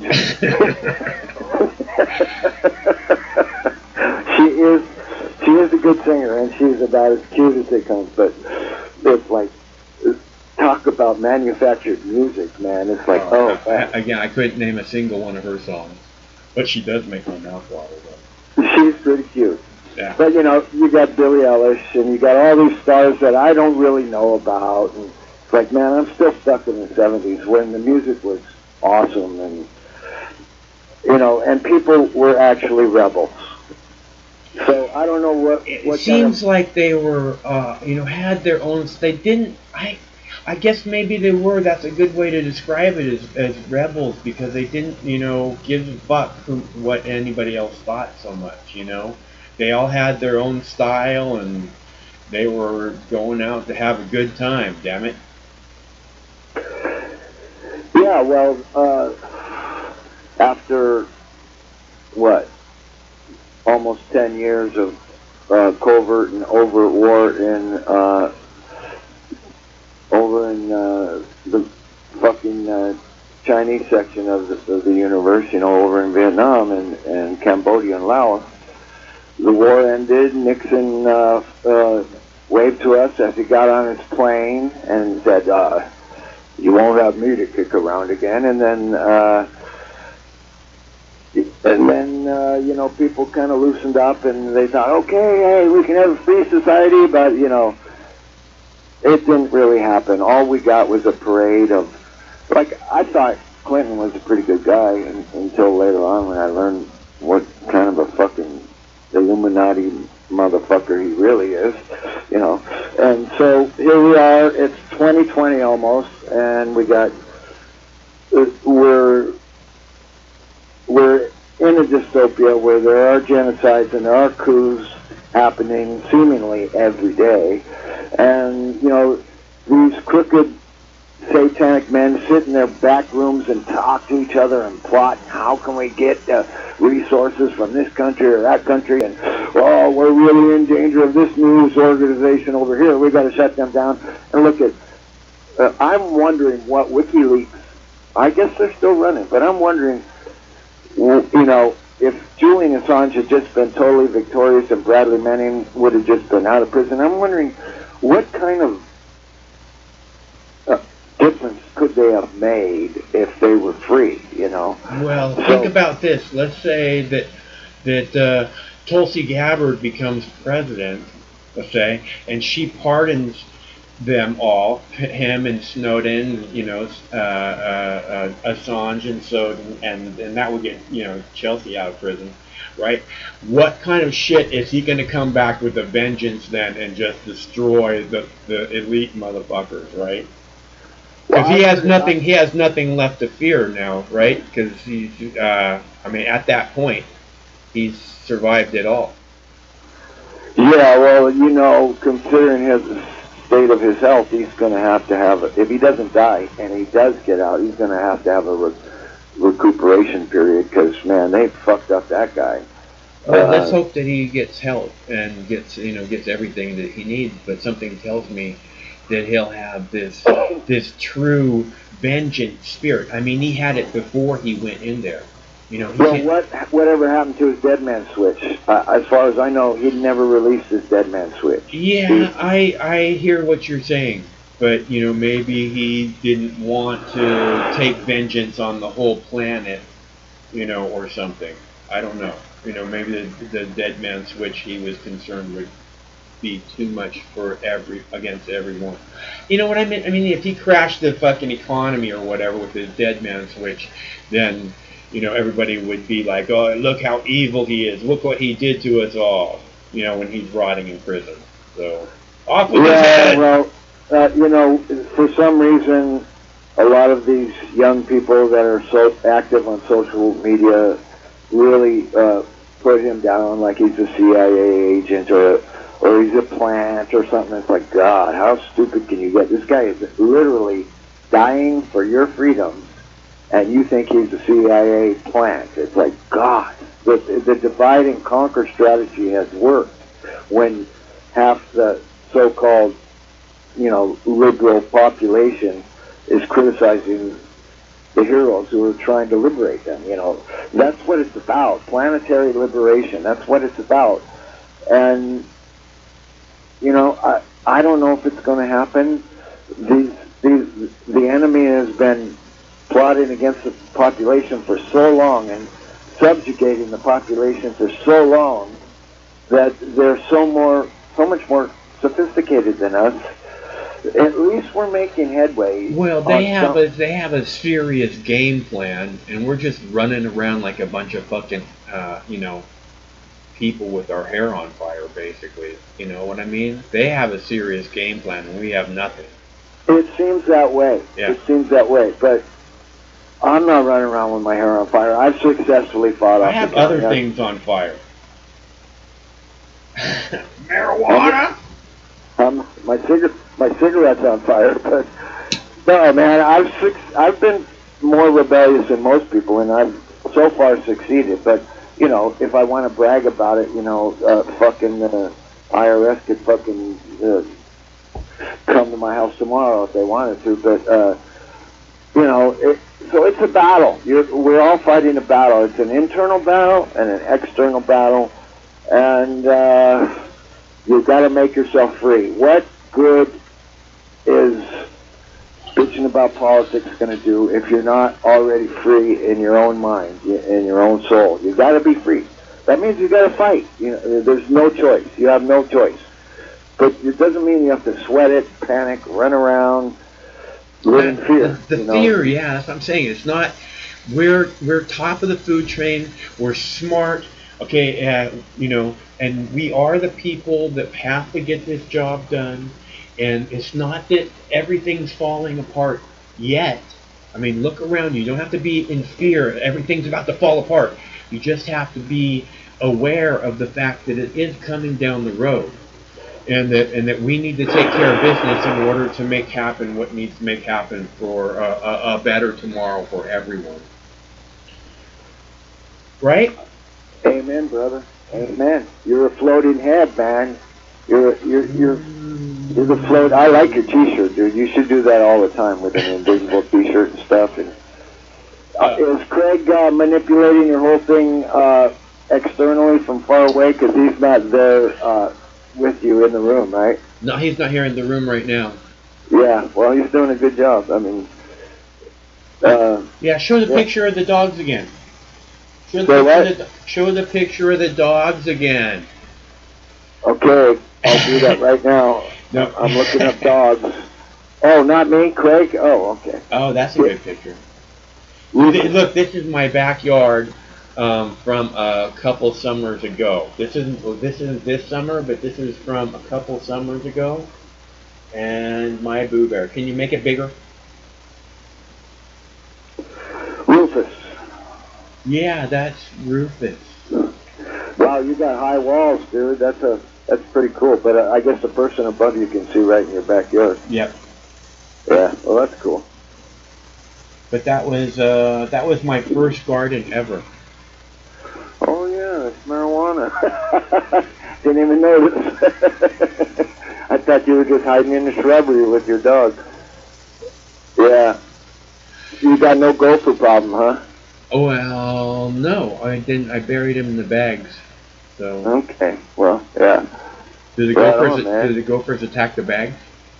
No, but a lot of times people dig holes and then forget to put wire down or something, and I don't have gophers here, so I don't have to worry about it. But I hate gophers. I hate gophers like fucking vampires. They're so hard to kill. You gotta you go down like 18 inches. Is that enough, or you gotta go down deeper? Oh, 18 is enough. Yeah. I've seen some little crystals that's pre-budding. Yeah, that's cool. That looks like well, it's got white leaves, so it looks like sativa, but it's kind of like blonde. It looks like indica, but the flowers look almost sativa. That's a cross, huh? I think that was G13. maybe. Oh, really? Wow. G13. Wow. I had a bunch of different strains. Okay, see this picture right here? Yeah. That was me at the 5 Point downtown in 1996. That was me getting 86 out of the 5 Point, right? It's like it's a little 24-hour restaurant, right, with a bar on one side and like a little greasy spoon cafe on the other side. And I walk in and I pull out a bag of weed and I start rolling up a joint. And the waitress comes over and says, "Hey, you can't do that in here." And I fucking swear to you, every day I come in there and I sit down and I take a puff of weed and I put my pipe down on the counter and the waiter comes over and picks up the pipe and takes a puff off of it and says, "What the fuck do you want?" You know, but it was late at night and whatever. She was new or something, and I said, I brought enough for everyone. What's your problem, lady? and I wasn't allowed in there anymore after that. So. No shit. Retarded people. Well, yeah, well, that's rebellious. See, you're a rebel, Michael.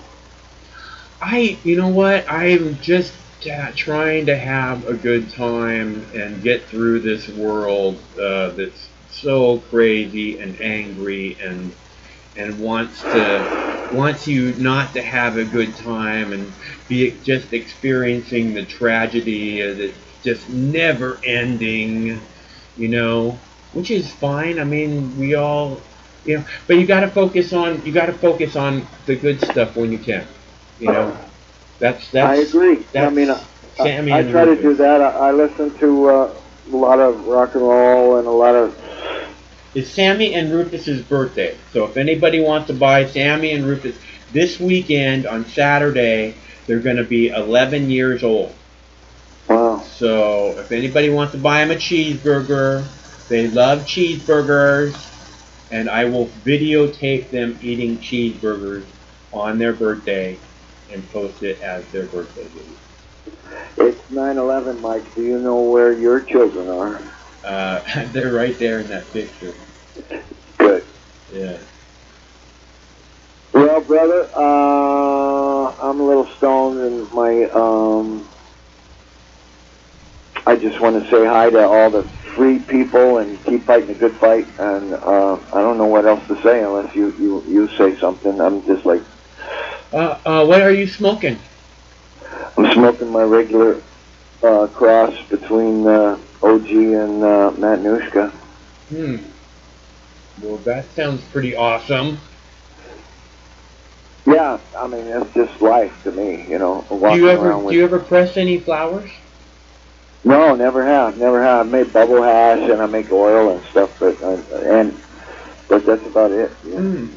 Well, I haven't made bubble hash before, but I think I want to do that one of these days. Maybe you'll help me through that. Yeah, you get a three.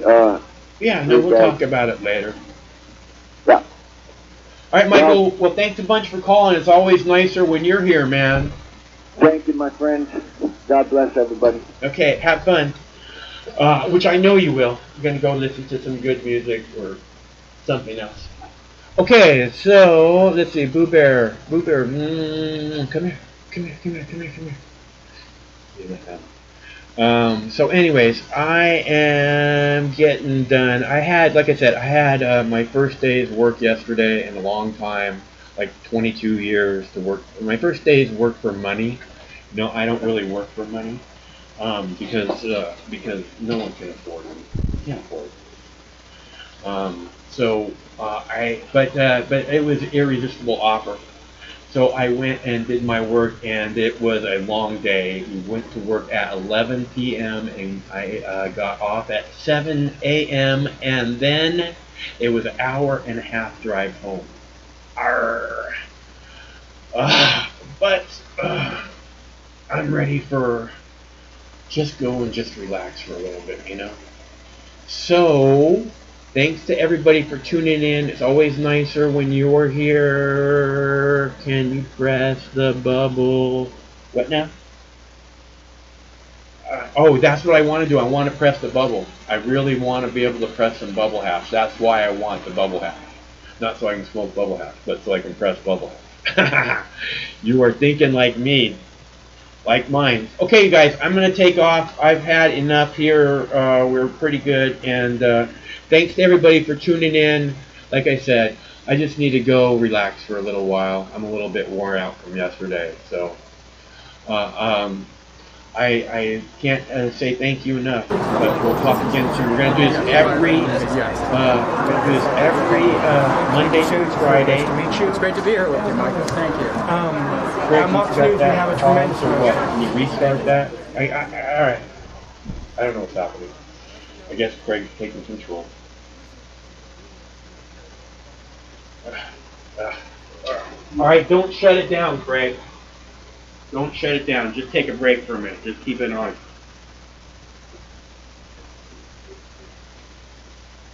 Don't shut it down, Greg.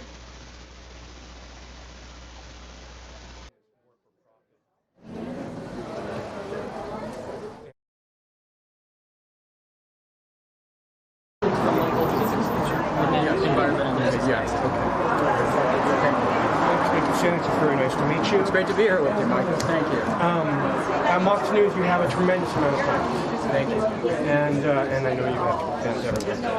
I'd like to know, who is it, being a hero of the anti-war movement and the peace movement, who is it that you would recommend to the people that are extremely anti-war and just feel, as you mentioned in your speech, that the president isn't following, the Constitution when it comes to war, and not even beginning to try again this war for profit,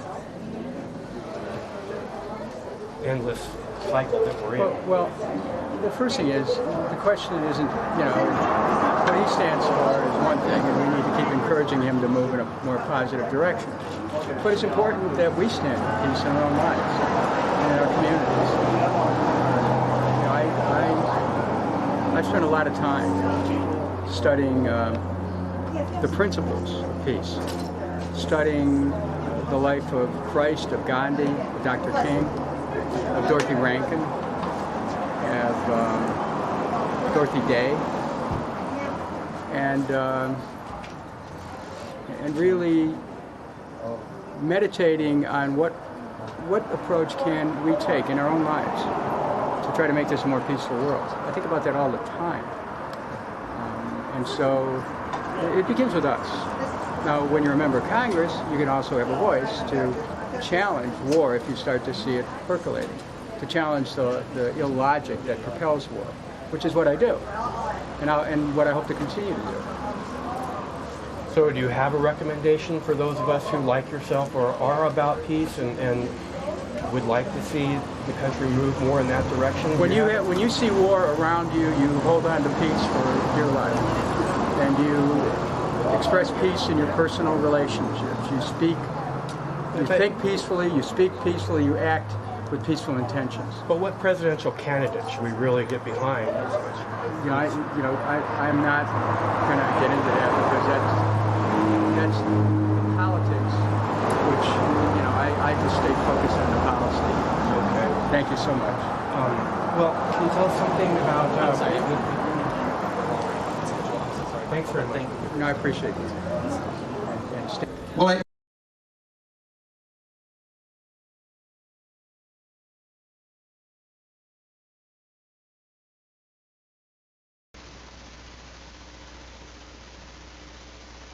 Okay, so we're still live. Okay, so hey everybody. So that was me with Dennis Kucinich, and I don't think, I was just asking him because he was anti-war guy. He was anti-war guy, and we thought kind of that Obama was going to be anti-war guy, and then Obama came in, and Obama was like, George Bush third term. So I was asking him, so for those of us who still, he's like, yeah, well, Obama. And I was like, yeah, but I mean, for the people who can't vote for, a traitorous war criminal, who is it that you would recommend that we vote for? And he's like, Obama. I'm like, okay, thanks very much. Anyways, so I am gonna go and call it a night because there's no phone callers or whatever, and we are good, and I am good, and I just want to go relax for a little while. It was a long day yesterday. My feet are a little bit wore out. I got a blister on my toe. But whatever. Okay, so I'll talk to you again tomorrow. We're going to do this every day, 7 p.m. Pacific till whenever. But tomorrow we'll do it the full 3 hours. Okay? So, and tomorrow night's new South Park. So, got that going for us, right? All right? So, I'll see you again tomorrow at 7 p.m. Same Mox time, same Mox channel. Remember, one of these days this war is going to end. Okay? It's got to end one of these days. They can't keep this bullshit up forever. Otherwise, you know, we're not doing it. So stay cool until that thing.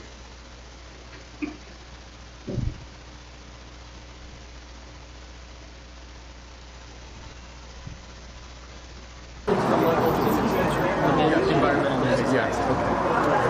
Okay.